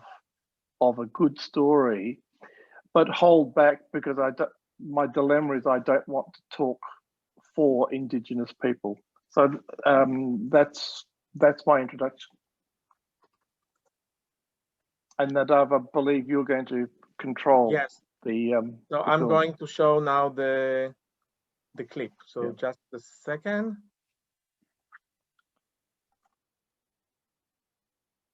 Again, I need to first. Okay, now it's okay. I'm Colin McDougall.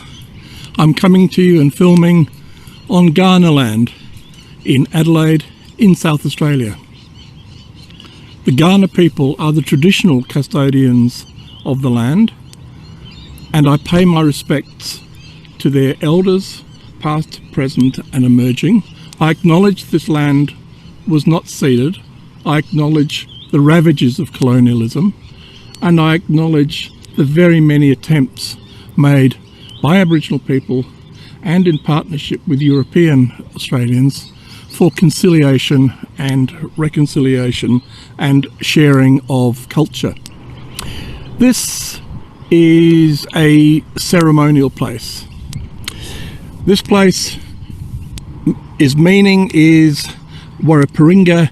It is a meeting place by the water.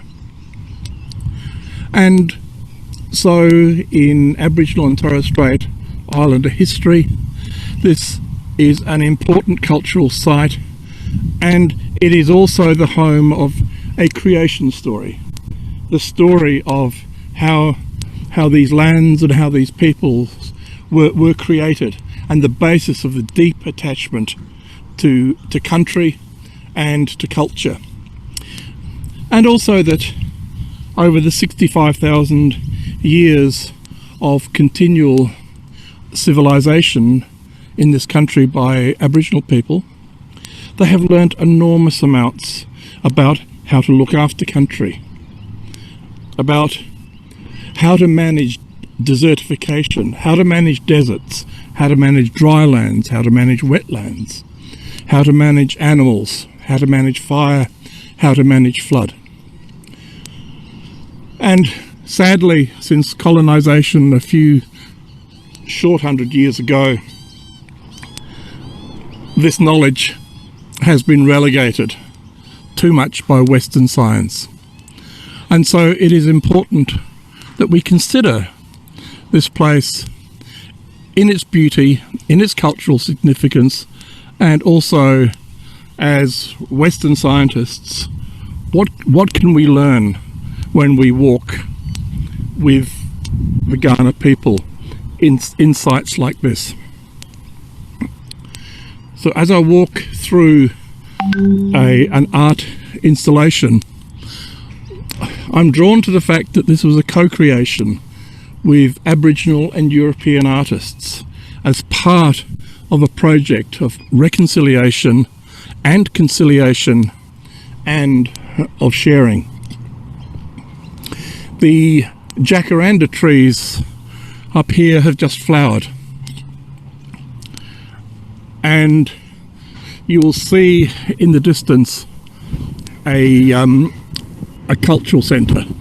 This is a Kaurna cultural centre called the Living Kaurna Cultural Centre, and it is designed according to Aboriginal design principles, and it is here that in my work at Flinders University I have done planning work with Aboriginal and Torres Strait Islander colleagues, and I've taught doctoral subjects here, and I've come here to contemplate. Now this place is beautiful, it is significant, and what you may not appreciate from this film is it is within a triangle of extraordinary development. Over here we can see a brand new road. It is a spaghetti junction of enormous roads.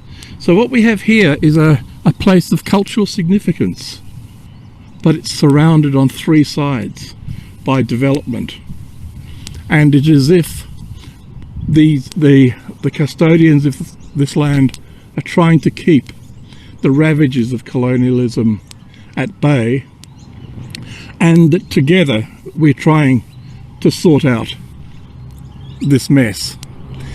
My university is very close to here. It is in fact on the hill up here, and with that I bid you farewell, and I hope that you've enjoyed one of my favourite places.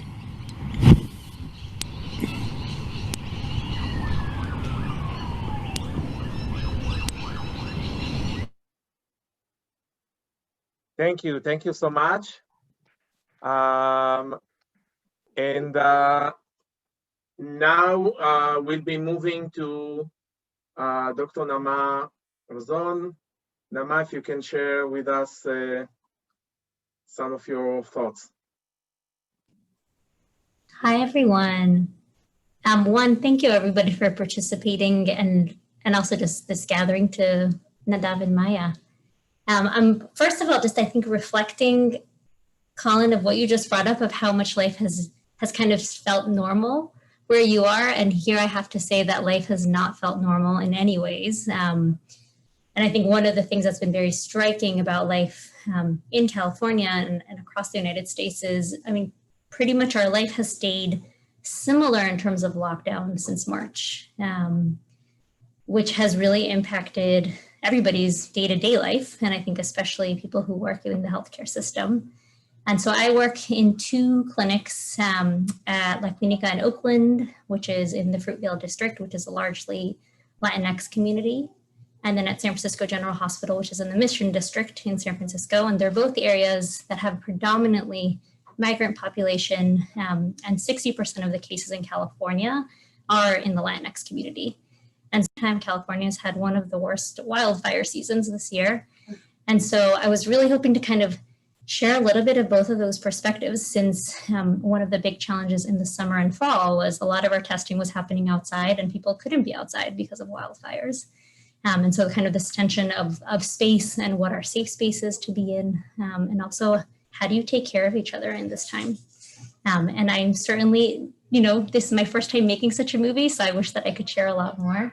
But this is a little bit of kind of daily life here. Thank you, Nama. So I'll share the movie.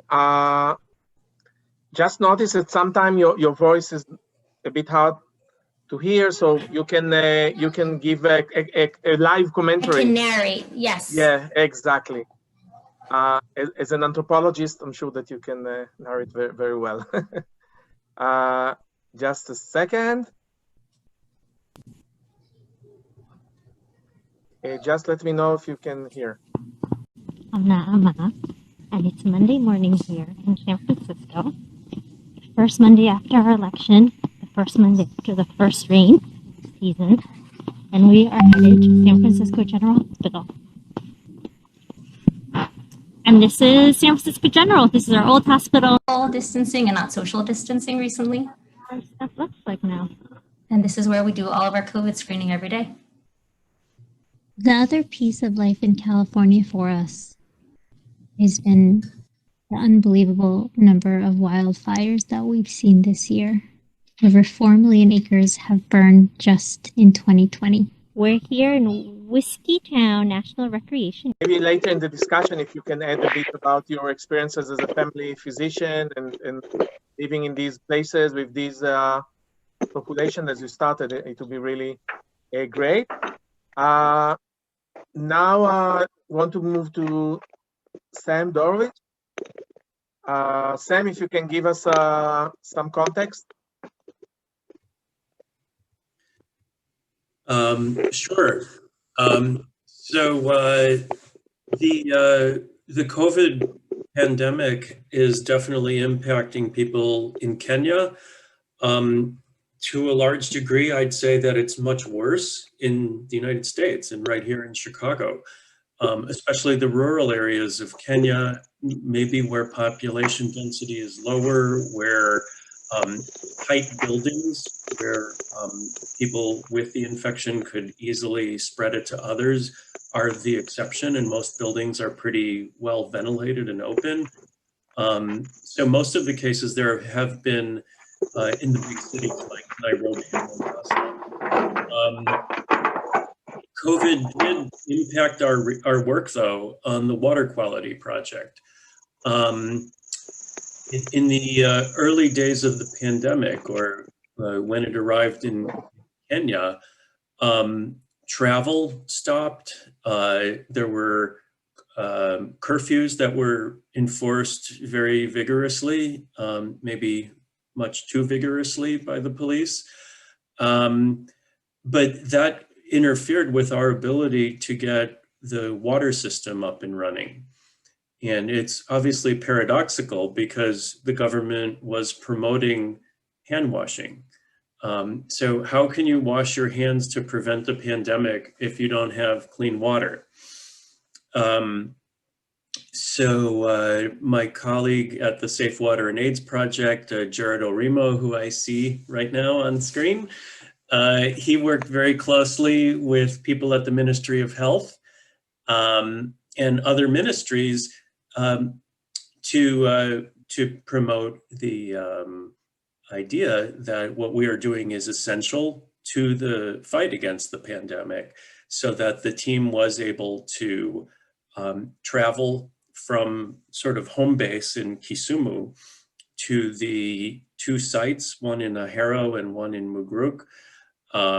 And sort of against all odds, we were able to complete the construction and get the systems operational and tested, and then transition operations to the community. So to the extent that we are making safe drinking water available, it may be impacting the severity of COVID in Kenya, but I have no data to support that, and my guess is that it's probably a minor factor in the burden of disease in these towns. However, it is hopefully preventing gastrointestinal illnesses among small children because they're drinking safe water instead of heavily polluted water. So I'll stop there. And Nadav, should I play the film or will you do that? I can do that. It's up to you, but I can do that. Yeah, go ahead. Okay. Here. Can you see now? No, just a second. Here. Okay. Hello, my name is Sam Dorvich from the University of Illinois at Chicago, and it's a pleasure to be speaking at the Drylands, Deserts, and Desertification Conference. As dry areas of the world become drier, demand for surface waters as a source of drinking water are going to increase, and that means more people will be trying to drink unsafe water. I'm going to describe a project funded by the Bill and Melinda Gates Foundation that uses a sustainable approach to make unsafe drinking water safe. This research was done in partnership with the Safe Water and AIDS Project of Kisumu, Kenya, Shemgen Engineering, the county government of Kisumu, and Dr. Sungjin Park of the University of Illinois at Urbana-Champaign Department of Electrical and Computer Engineering.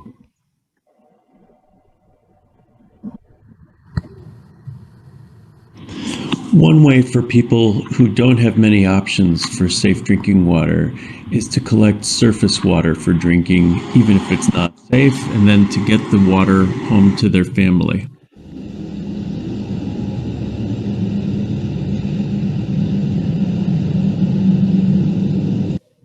Once the water arrives at home, it may sit in storage. Some households use point-of-use treatments like chlorine, while others do not because of either the cost or the taste.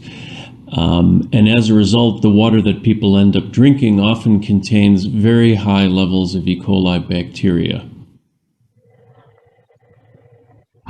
What you see here is something that is not a large centralized drinking water treatment system that brings piped on-premises water, and it's not point-of-use treatment. It's in between. It's a community-scale, decentralized drinking water treatment system.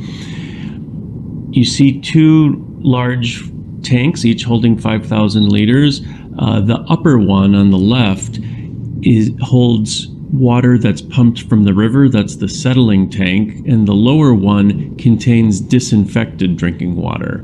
Above each tank are solar panels that power the entire system. This disinfection system uses ozone to kill bacteria and viruses and parasites. And the fact that we're able to produce ozone on small scale using solar power is due to a breakthrough in microplasma technology. The microplasma technology developed at the University of Illinois introduced microchip scale reactor that using the ambient air to produce ozone that can kill various pathogens in the drinking water. Furthermore, the technology using the low power, so it can be using as a battery power or solar power solutions in the remote site. And the unit is very easy to maintain by local people.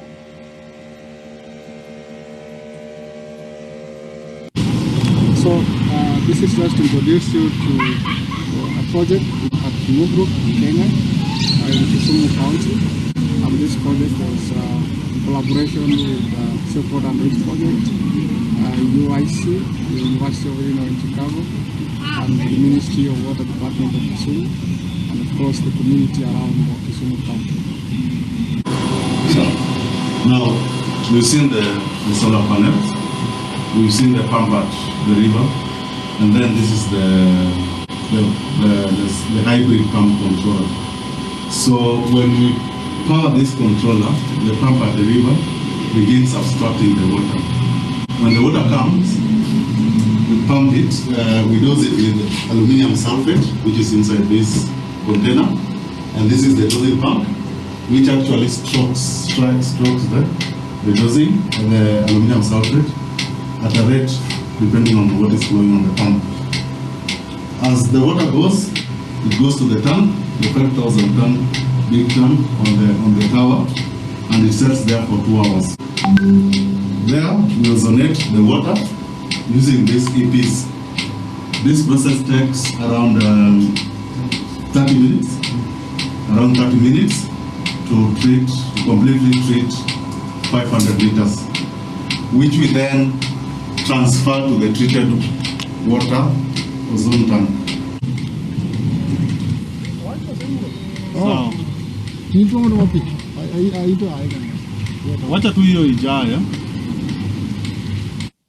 There's another way that water makes it from the treatment system to the community, and that's by sales of water vendors who purchase water from us in 20-liter jerry cans and then deliver it for a fee to regular customers. So how about water quality? The raw water that comes into the upper holding tank contains levels of E. coli bacteria that exceed the upper limit of quantification, so over 2,400 per 100 milliliters, whereas the finished water contains between 0 or 1 E. coli. The turbidity of the water, the cloudiness has been reduced from very high levels, and the final drinking water from our systems meet the quality levels required by Kenyan national health standards. None of this research could have occurred without the Safe Water in AIDS project and their dedication and expertise. SWAP is located in Kisumu, Kenya. Also, Shemgen Engineering. We would not have been able to do this project without their design and build capabilities and their dedication to the success of the project.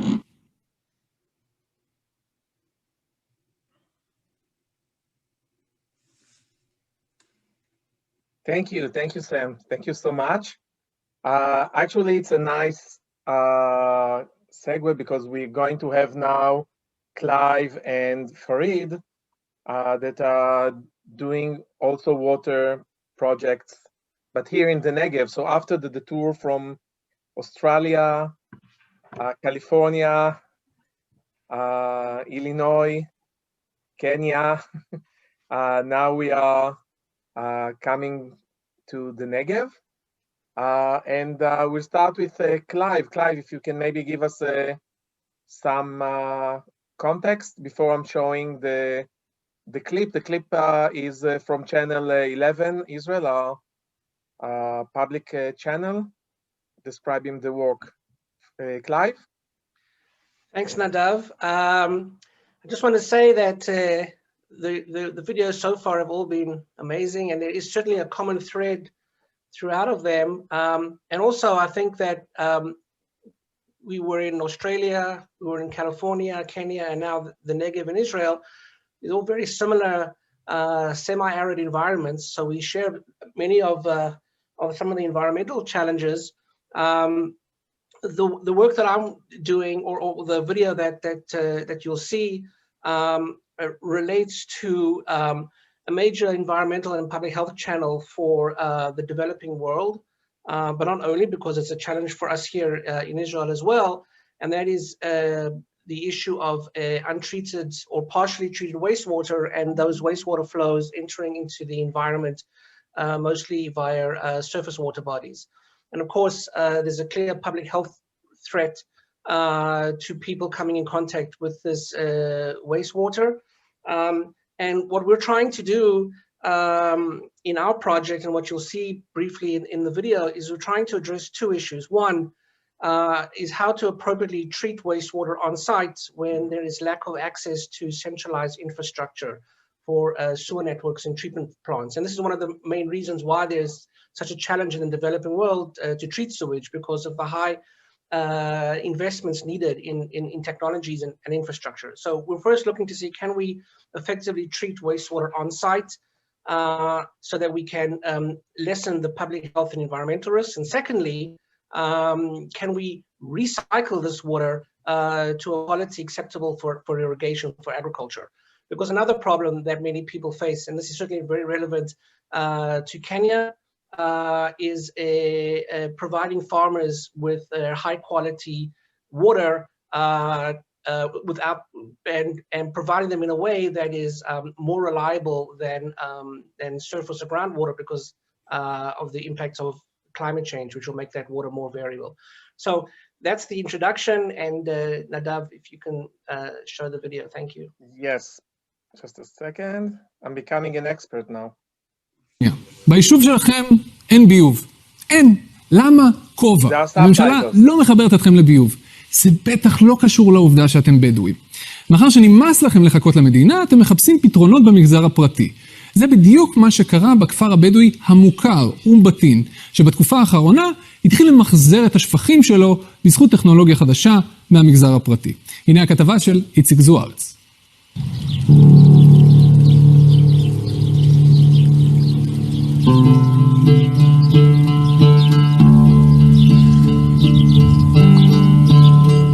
אמנם אנחנו כבר ב-2020, אבל עדיין יש מקומות רבים בישראל שפשוט מנותקים מהציביליזציה, לא חשמל, לא ביוב ומעט מאוד מים. זה הכפר הבדואי אום בטין, רק 10 דקות מבאר שבע, יישוב בדואי שהמדינה הכירה בו כבר לפני 15 שנים, אבל למרות הזמן הרב שחלף, היישוב ו6,000 התושבים שחיים בו עדיין מנותקים מתשתיות בסיסיות. למה זה ככה? לא ברור. רק לאחרונה, לפני 3 חודשים, התחיל ביטוח רק בשכונה הצפונית ביישוב. עד שנקבל ביטוח מלא של היישוב זה ייקח שנים. יש נקודות רשויות של מים ביישוב, ויש התחברות עצמאית של האנשים לנקודות האלו. ולתוך הוואקום הזה נכנסות עמותות וחברות פרטיות. במקרה הזה מכון ערבה שהקים כאן ליד לול התרנגולות את המתקן הזה, שאולי נראה מעט מוזר אבל עושה קסם, הופך מי ביוב למי השקיה בתוך כמה דקות. התושבים צריכים לדאוג לעצמם לגבי מים, לגבי חשמל, לגבי ביוב וכו'. אז זה אחד הסיבות למה אנחנו פה. צריך לשרת להם את המשאבים הבסיסיים. ואנחנו טוענים שהסיכוי שמגיע לפה ולעשות רשת מרוכז, זה לא יקרה. אתה רואה איציק? זורם, חבל הזמן. יש מים חזקים, אני כבר מעביר לכל העצים שישתו. המערכת הזאת פועלת באמצעות אנרגיית השמש, כך שהיא עצמאית לחלוטין, ומתארת בכל יום 2,000 ליטרים מי שופכין שזורמים מבית משפחת אבוקה. אני מאוד מאוד שמח שאנחנו לא מאבדים את המים באדמה. יש לנו פיילוט שהוא לוקח את המים ומשתמשים בו. עד היום משתמשים השכנים של שקר בבורות ספיגה, בורות עמוקים שנחפרים באדמה ועליהם מוזרמים מהביוב, מה שמזהם את הקרקע וגורם למפגעי ריח קשים. שכנים אחרים מזרימים את הביוב לכאן לנחל באר שבע, ובימים החמים האלה עשרות אלפים כאן וגם בעיר באר שבע סובלים מריח רע וממיליוני יתושים. וכל אחד יש לו בור. עכשיו, הגעתי למסקנה שהמים שבאדמה זה מזיק לאדמה, מזיק לעצים, מזיק לאיכות הסביבה. אז המתקן שאתם ראיתם, שהוא הפיילוט הזה, שהוא הראשון מסוגו בכפר, ממש עזר לנו ופתר לנו הרבה בעיות. אחיו של שקר גר לצידו ומתכנן להתחבר גם הוא למתקן החדש. היום הוא שותל כאן כמה עצי דקל גדולים שיענו כבר בקרוב מהמים הממוחזרים שמייצר המתקן. אני התחלתי לחסוך במים. זאת אומרת שאני משלם, אני כבר חודשיים הפיילוט הזה עובד, אני מהיום הראשון, החודש הראשון, בערך 50% מהתשלום של המים. אני משלם 500, עכשיו אני משלם 250. שקר מרוצה, העצים כמובן מרוצים, אבל השכנים פחות. הם מבינים שתשתית אמיתית לא תהיה כאן בקרוב, וגם הפרויקט המבורך של מכון ערבה בסופו של דבר מוגבל, ובשלב מסוים כבר לא יהיה חינם. אז פנינה אחת בלב המדבר שמצליחה להפריח את השממה יש, אבל בינתיים רק בחצר של שקר.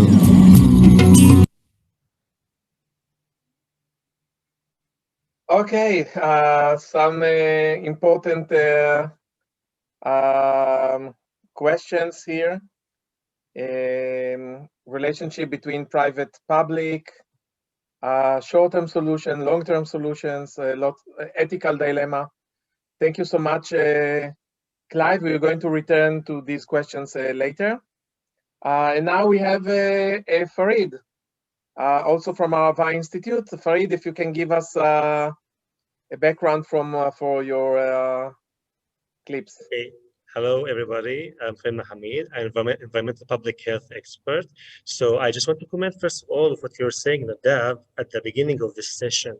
You said something important. Why we have this cognitive dissonance, like on a global public psyche or regarding environmental existential threats, while on the same time, we have very, sometimes may feel hysterical reaction to health existential or maybe not existential public threat. So I think those two domains are important because they're common globally. The Arava Institute motto is environment knows no borders. And at the same time, I think also health and the health issue knows no borders. And the problem from what I'm seeing, like through those different clips, is that we have a story of two deserts. And the same thing happened here in the Negev. Because of like there's division between the Jewish sector and the Bedouin sector, there's also, we're going to relate later to the West Bank and Israel. So we relate to very existential, like to very important issues on different parts depending on where you come from. We can't have story of two deserts. If we want to have a solution, we need to connect. In our project, which you are one of the supervisors, Clive also and Maya, is actually trying to address the marginalized community. So I just want to give a small background. In Israel, usually like the affluent center is what's called the Gush Dan, the Tel Aviv metropolitan. And you have what's called marginalized community living in the periphery of the country, especially in the Negev desert. Those could be also Jewish towns and also Bedouins. So this project has come to address the issue of the corona crisis, especially in the Bedouin villages where they lack basic services. And in the unrecognized Bedouin villages, they also lack any services. So this project is important to bridge this gap. And also in the other aspects is to work with the community. And this is very important, I think, Nadav, because once you want to build bridges, it should be bridges between humans. You just can't come with like patronizing attitude. Okay, I know what I'm gonna doing. This is the thing that you should do. We're gonna sample and give you the results. No, I think what's unique to our project, this was the emphasis from the start, is we want to work with the community. We want to educate the community and want to connect the community to the center.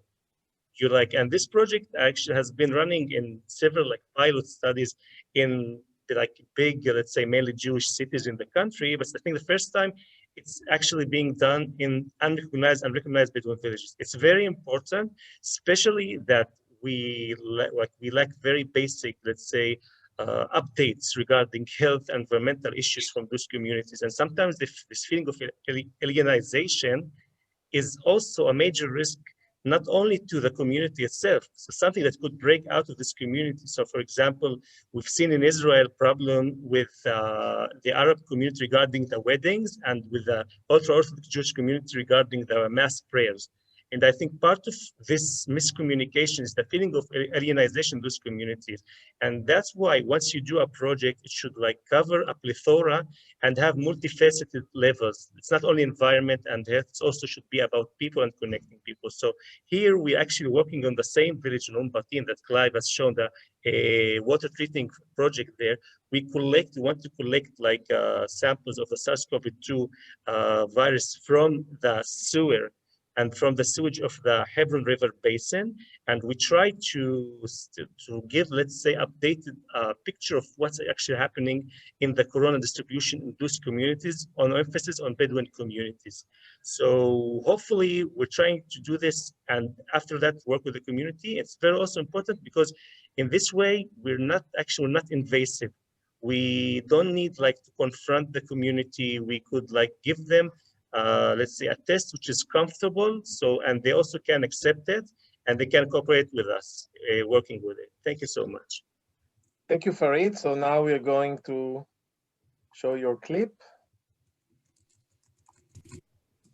Dear DDD conference participants, my name is Farid Hamid. I'm an environmental public health expert. I'm the coordinator of the MERG project. This project is in collaboration with the Arava Institute for Environmental Studies, with BGU University, with Haifa University, and with the Candle Company. In this project, we want to detect and test the genetic primers of the SARS-CoV-2 RNA in the sewage discharge of the Bedouin community throughout the basin of the Hebron River, from the Hebron checkpoint until Tal Sheva. So what we're trying to detect here is to take samples from the sewage and the sewer system in the Bedouin villages that discharge their effluents into the grid, and we want to test them for residues of the primers of the SARS-CoV-2 virus. This is the first part of our project. The second innovative part of the project, the novel part, is that we're trying to collect samples from the reservoir of the Hebron River in the stream in the unrecognized village of Batin, which we are in right now. We are in Batin, site number 1. We're sampling from 2 sites, and we're trying to detect the primers of the SARS-CoV-2 virus residue in this natural reservoir. We use graph sampling and also use. Just a second, I'm moving to the next clip. Bear with me for a second. Here it is.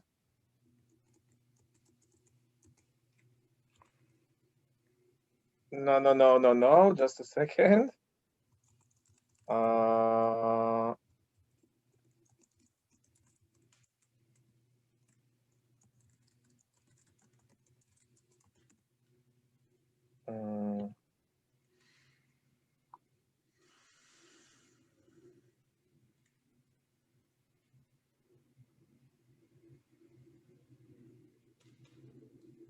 The genetic residues. Now from we the also beginning, want to collaborate with the community, advocating for collaboration.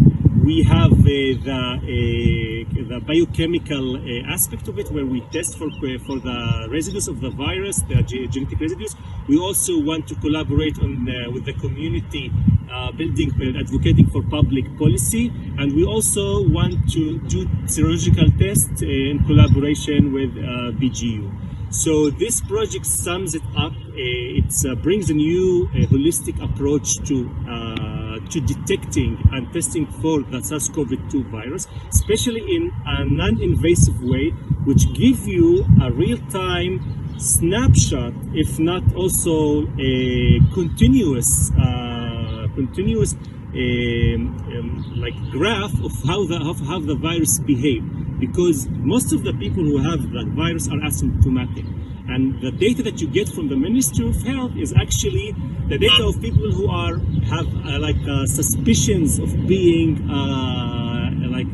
infected with the virus. So we want to know what's the virus concentration in that village in real time. So if we go and test it right now, maybe in this place they tell you we don't have any cases for the COVID-19. But once you get into the sewer, you see that there are residues. So this is a non-invasive, temporal and continuous method to detect the SARS-CoV-2 virus. Thank you. Thank you so much. I'll stop sharing. And now we can start our discussion.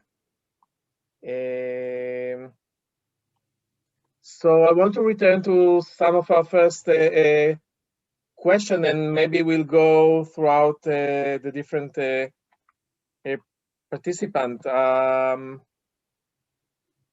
So maybe we'll start with Nama.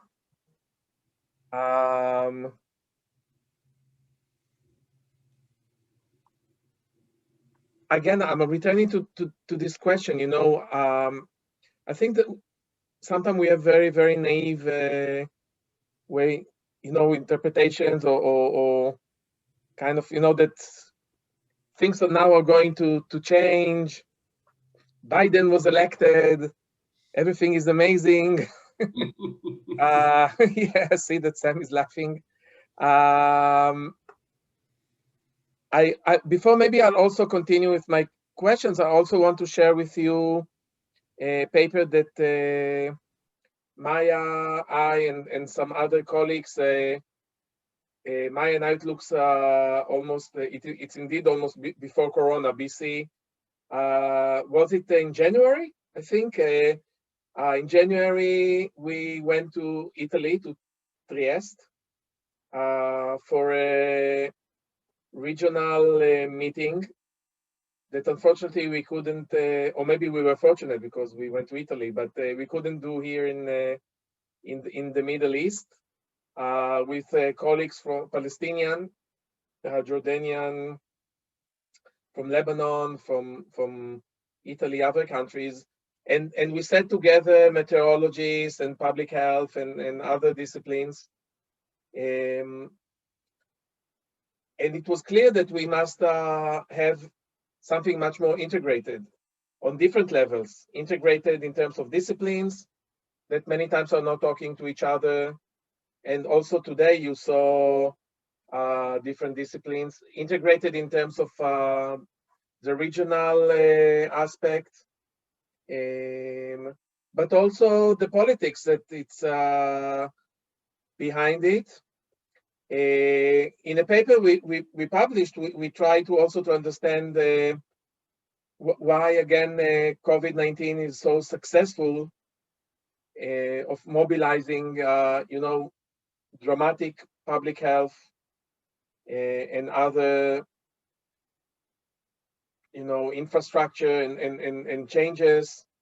Of course, not maybe the priorities might be questioned, and while with climate change, it's for so many years we're trying to do lots of things, and we are failing, I think, again and again.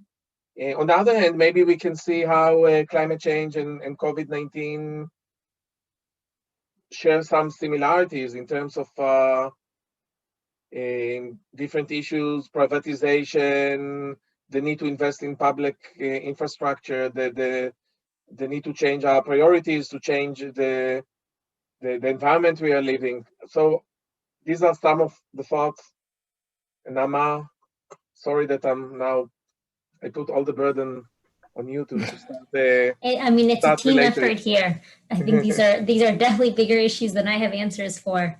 I mean, I think I absolutely agree with you that I think I find it particularly interesting, this disconnect between the response to COVID here as opposed to some of the very long-term issues that we've been facing with. And I wish that I could share a lot of the challenges that have been at the forefront of what's been happening in California, and especially things around homelessness and the housing crisis that we've faced for a long time, that both COVID and climate change at the same time have impacted. These are not new issues, and yet I think COVID has pushed a movement that has not kind of been able to really be addressed for a long time. And similarly, regarding kind of marginalized communities, I think that's been a theme for a lot of the speakers today, and I think it has forced some of the public health measures here to be much more explicit about interventions than it has in the past because of, you know, the burden of disease that we've been seeing, and also kind of this recognition of, you know, the inability, how it affects kind of the larger community, as opposed to, in a lot of ways, this has been kind of a problem of kind of not really addressed centrally. But I know I don't have great answers for you of, you know, why specifically this has brought things forward, but I certainly think that it has changed the conversation here in a way that it hasn't for many years. And I wish that I had that optimism. I think it's been actually a very pessimistic time, especially in the United States and especially in California. I think there's been so much work that needs to happen, and I think we're on the verge of a very big surge probably, and that we've been seeing across the country here. And so I don't think that there's really a sense of, you know, we've been learning and we are, you know, better prepared. I think there's significant more work to go.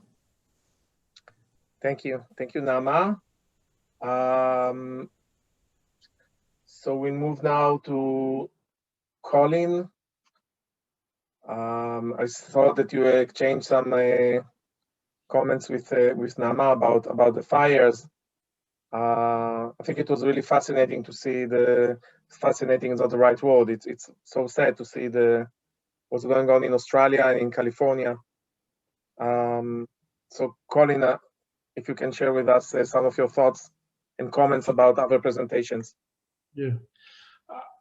Well, I think one of the threads has been COVID, you know, COVID-19, and the clip that I showed was of a site which was principally controlled by Aboriginal Torres Strait Islander people, and what's lying behind that is this notion of Aboriginal community control, and the evidence is crystal clear for health services, all sorts of services. If Aboriginal local communities are in control, they do much better. Now, if you were to, Nadav, if you went back to being an epidemiologist and you looked at all the health data and the social data for Aboriginal people, you would see that they're the most marginalised people in Australia on all indicators. They have done best in COVID. We have these vulnerable communities with, you know, terrible living conditions, high rates of eye disease, all sorts of stuff, but COVID has not got there. And one of the reasons is that they have taken control, and they've done it by advocacy, by politics, and it's why some of the Aboriginal and Torres Strait Islander health policies are the best at looking at social determinants. So there's this notion that there's another thread that the state actually is not going to step in and help. And it's back to the history of public health is not a history of technical people, it's a history of social movements. And I think what we're seeing in COVID is some of the successes are about social movements, you know, despite disadvantage. And I think there's this kind of thread running through all these projects of localism and of small scale. And one of the questions I put in the text box is, what are the options for scaling up and moving from one community to another community? But as I said, you know, my theme from looking at what's happening here is that it's about people taking charge of their destiny with very, very strong politics and bringing together professionals, different groups, and really having a clear agenda. Thank you. I mean, this is going back to many of our conversations in the past and the work you presented in our previous meetings. In Israel, we had a very centralized response at the beginning. We also have our own political issues that I'm sure that many of you are aware.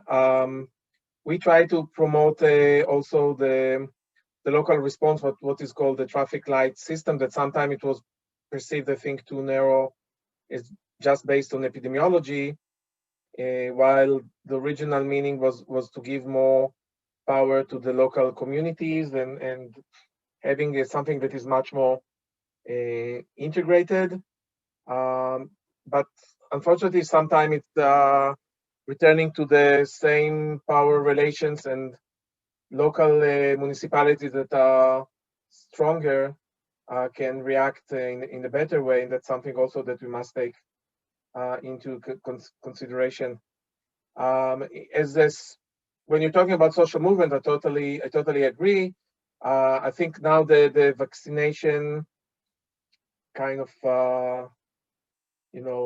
magic response. Of course, I'm for vaccines, but this is again how easy it is to go for technical solution. And again, I'm for vaccines. Anat is here, and I worked on the polio response in 2013, 2014, and then we had the polio in sewage, and then it was found that it's there is a community transmission, mainly in the Bedouin community, and of course, doing a vaccination campaign was much easier than taking care of the sewage problems that Clive and Farid presented. So the political will again is and priorities are very important, and probably we need a combination of having a technical solution with understanding the social context. And this leads me to Sam, that I think is very aware about. This is what I like in your work. So it's not that we are against technical solutions, but we need to be very aware about their implementation. And I think both in what you presented and what Clive and Farid presented, sometimes it's very easy to get allured by the laboratory. Now, again, I'm not against the laboratory, but we need to see how we can work together with social scientists and understand the context and maybe some unintentional consequences of privatization and taking care of problems that maybe the government is not willing to do. Yeah, go ahead. No, I was just saw that Nama just left us. She need to go for work, and I wanted to thank her, but I'll do it later. Sorry, Sam. The floor is yours. Okay. Yes. Yeah, I mean, I agree with you. I think technology is amazing. At the same time, I don't think we're talking about high tech really.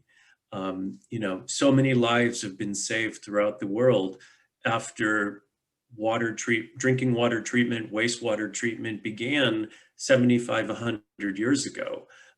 We used to have cholera in the United States. We used to have it in Chicago. But it's, at the time it was considered high tech to treat wastewater and drinking water. Now we think of it as basic. So I think tech is really important, but obviously it's not the whole solution. In some sense, I feel like all of us in this group are engaging in track 2 diplomacy, but it's not between hostile governments. It's sort of the scientists are trying to work with communities and maybe local governments and bypassing governments at the highest level where there's hostility to science or to, the concept that fossil fuel emissions are the problem. So, certainly communities are our allies, are our potential allies, and we need to be working together. I think, the financing of the technology, I mean, it was great to see the work that Clive and Fareed are doing, because it's so similar to what we're doing in Kenya. And, you know, funding a project is one thing, you know, like from a donor. Financing it in the long term is a whole other issue. And, you know, I think, you know, private sector, public sector, communities all may be able to make projects like these possible. But obviously the communities that need these systems the most, whether it's the Bedouin communities or the Negev, or some of the rural communities in Kenya, they're in the least capable position to put up costs for the construction of these systems. So, you know, you mentioned social scientists. You know, I think economists and social scientists are absolutely as important as the technology people to solve these problems. Thank you so much, Sam. Just reading what Nama wrote before she left, I agree with the emphasis on local community, on local and the community, but also there's a need to consider issue of trust of communities. I think that's extremely important, and the issue of trust and mistrust is really something that I think now, I mean, always was understood in public health, but now it may be even more so. And trust is among the different stakeholders. So you can see sometimes the government maybe not trusting the public. We have now issues of, you know, all the different measures, lockdowns and vaccinations, etc. And that's a big issue as well. And maybe with this question of trust and in general, Clive, I wonder what's your point on that? Yeah, sure. I think that what both Sam was saying, well, everybody really up until this point, the way I've been thinking about this for a number of years, because I've been working on these issues and trying to, you know, resolve environmental challenges that invariably affect people's quality of life. But at the end of the day, some of the lessons I've learned, or the way that I try to think about these things is the following. There's an algorithm that I try to like use in my mind in how one can really have real impact. And I think Sam's project for water quality in Kisumu and our project with the Bedouin are two case studies of this. What do you really need to think? Or the way I think about it is the following. You have to think about this in a very holistic way. Fareed also mentioned that. And you have to address these issues many times simultaneously, which of course is very challenging. What do I mean? You need to look at the governance structure, and this is not just looking at national government. Sometimes that actually is the least of the problem. It's what's happening at a local level. So governance, and I don't mean with governance, I don't necessarily mean politics. I mean the way people and communities make management decisions. So governance is really important. Nothing can be done, whether we like it or not, without financing. So we have to think about where's the money coming from to do our work. And very importantly, from what I've seen with my work with the Bedouin and also with my work with the Palestinians, is there has to be some kind of an economic model structured. People have to understand that there's some kind of cost involved, and we have to figure out, you know, who bears the cost and who's going to pay for the service. So financing is very important. The third element is the technology. And I think actually the technology is probably the easiest thing. There's no lack of technology, whether it's low tech, high tech. You know, we don't have any tech. I don't think that with all of the problems we're facing environmentally in the world today, technology is our problem. I think that's the least of our problems. The fourth element, and maybe the most important one, and again, Fareed alluded to this to some degree, is information. we have to collect the right kind of information, and that's not many times overly or overtly obvious. When I mean by information, it's not just about going out and measuring water quality. Of course, that's important if we're looking at a WASH type of study, but information is very much driven by anthropology and sociology, and Colin related to this, right? Understanding people's worldviews.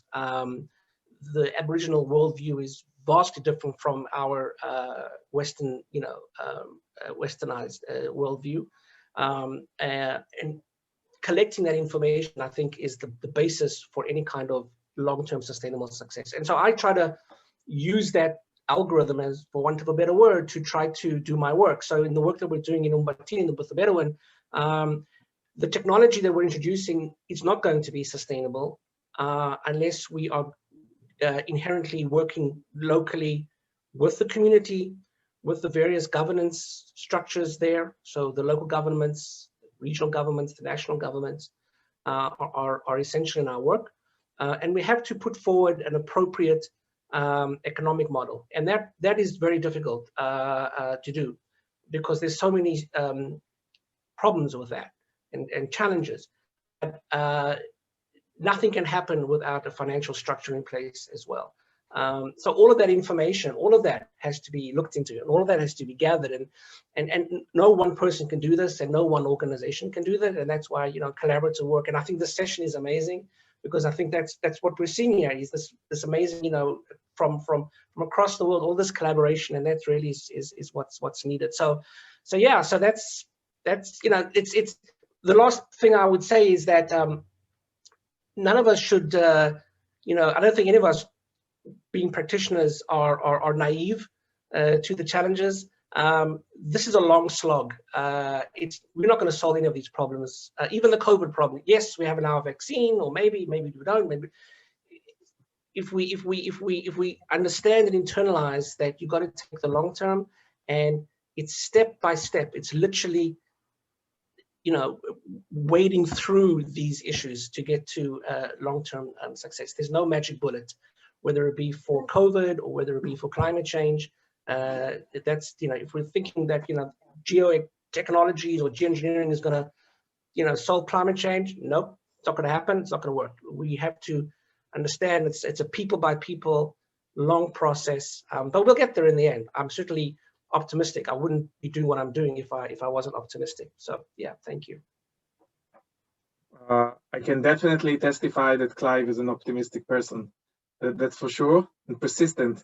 Farid, if you can maybe give us some more thoughts, and then we can get maybe some questions from other participants here.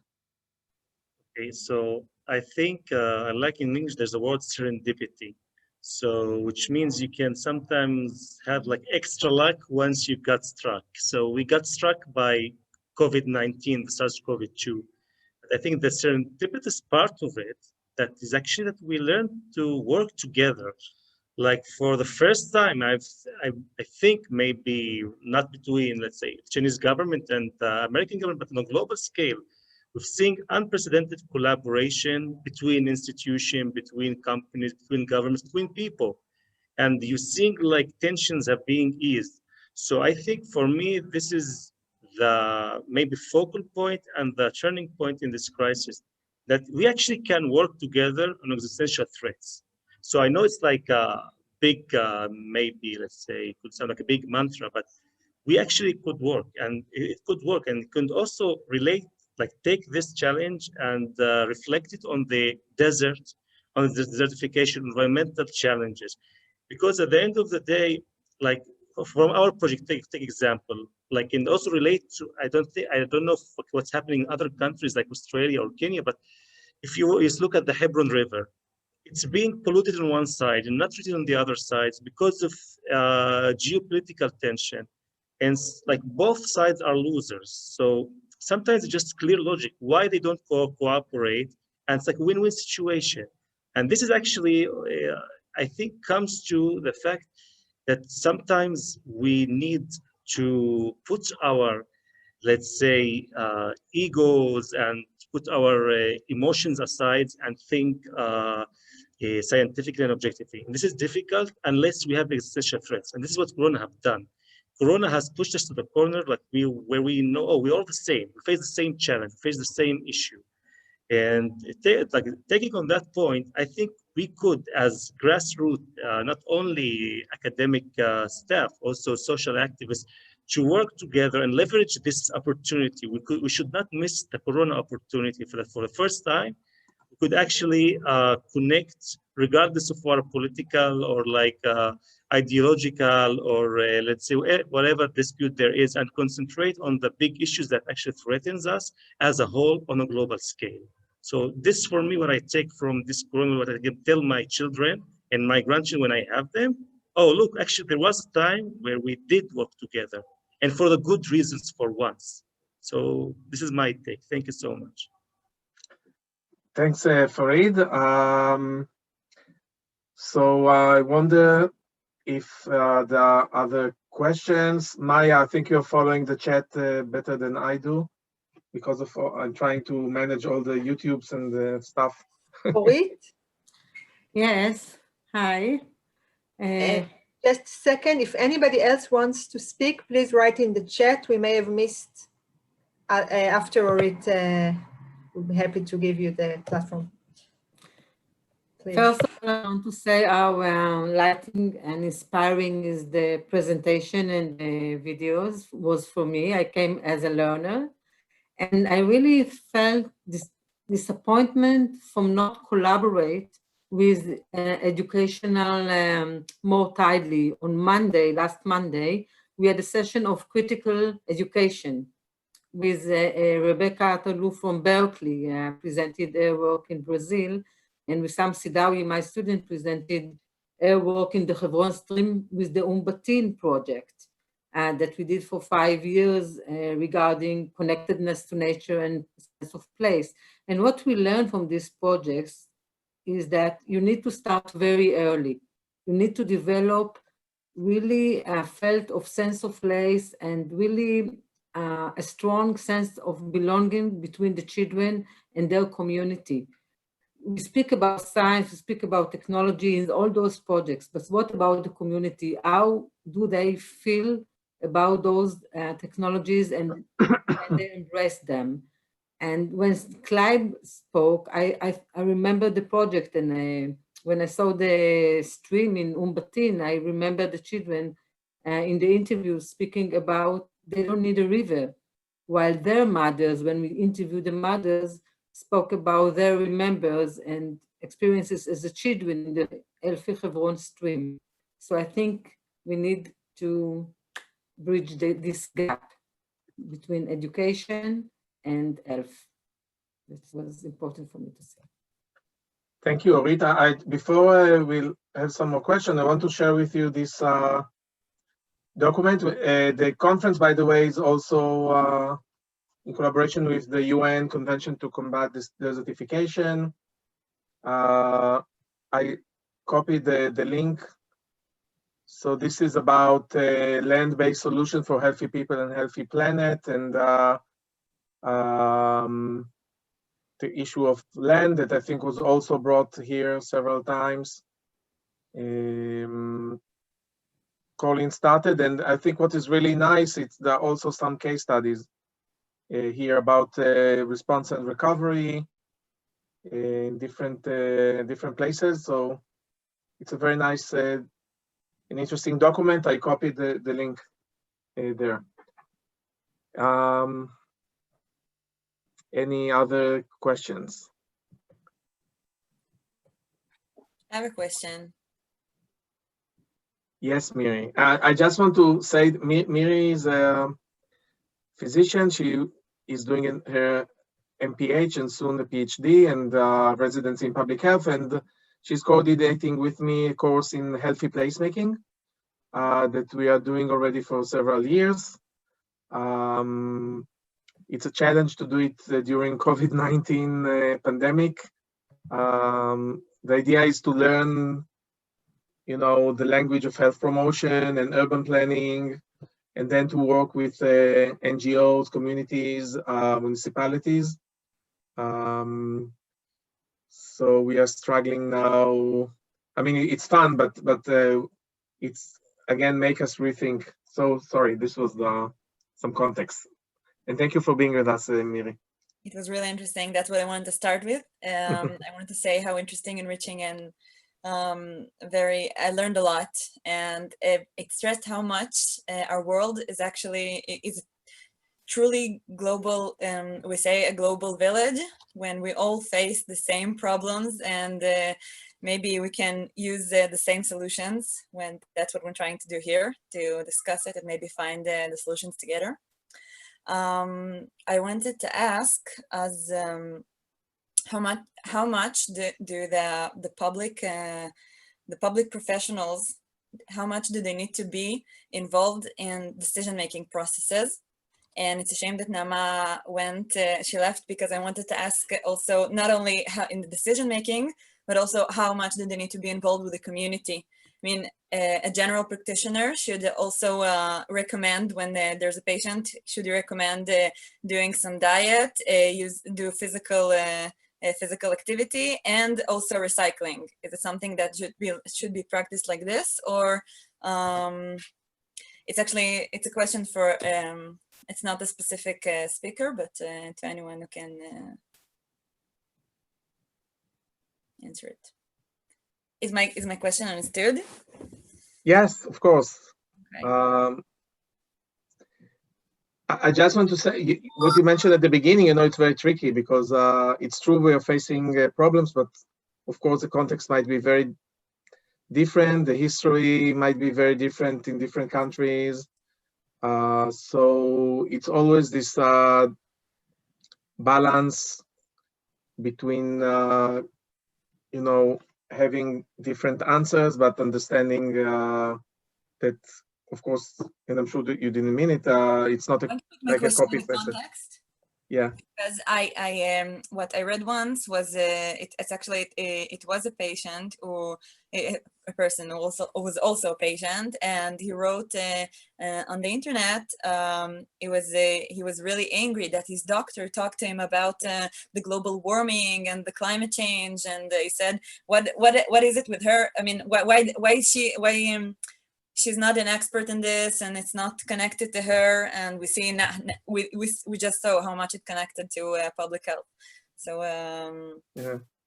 Actually, when I spent some time in Chicago, Sam helped me because I forgot his name, but a lawyer who is very involved and engaged in trying to educate physicians. I forgot his name right now. Warren Levy. Yes, exactly. But I think in general, you can't have everybody doing everything. I think Clive said it, building coalitions and understanding that, you cannot be an expert in everything. And also there are different ways to approach.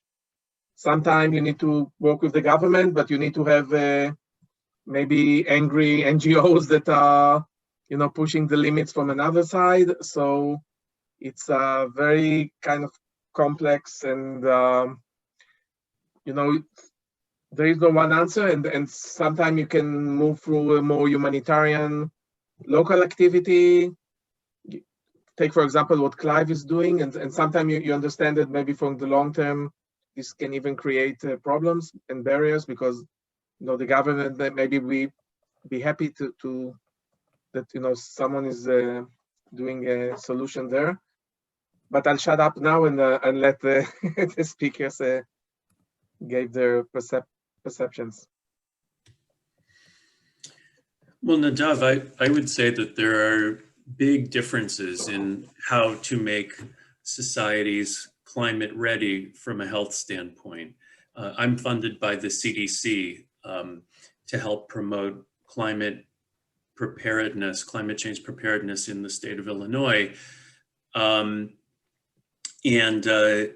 One thing that works pretty well is working with emergency response and planning agencies. Nobody can afford to be unprepared. So whether you talk about climate change or you talk about extreme weather becoming more frequent and more severe, the end consequence can be action, rather than using terms that are politically charged, like climate change. On the other hand, in low-income and middle-income countries, the best way to survive climate change is to strengthen public health infrastructure. And, health departments don't need a climate change desk. They need, safe water, safe housing, safe occupations, strong maternal child health. So basic public health infrastructure needs to be strengthened so that, the threat multiplier of climate change allows communities to be safe. There's definitely not a one-size-fits-all approach, but public health, even more than clinical medicine, is poised to make differences, to make a positive impact. Thank you. We have maybe 3 minutes before the concluding session, so maybe like last sentences from other speakers. Colin. Could I have a very quick go at answering Miri? The National Heart Foundation in Australia publishes documents on how to do urban planning to reduce cardiac disease, and it's become respectable and mainstream to do that.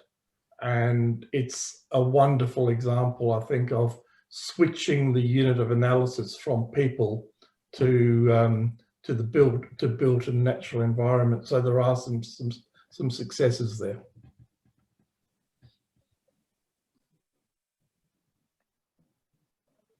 Clive, Farid.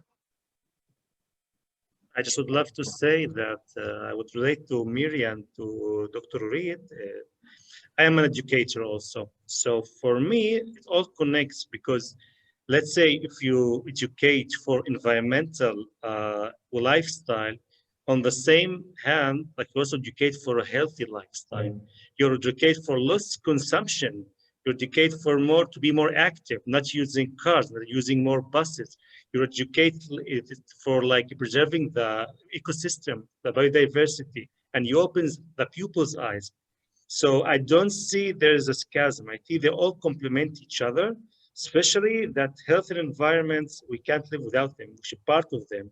So this is from my modest experience at schools, why it's very important to educate for both health and environment. I'll just add a quick point. Okay, so. Sorry.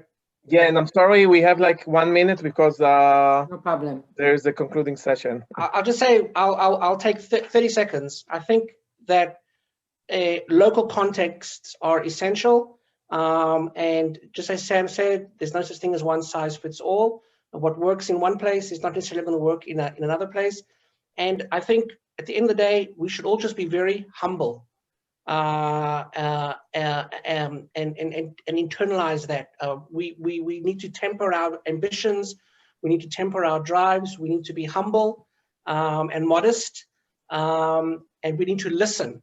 I don't think we listen enough. We need to listen, and it's not a language barrier, and it's not an academic barrier.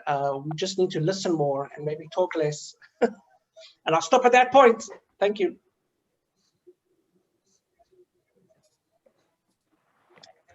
I don't know. It's bye-bye, guys.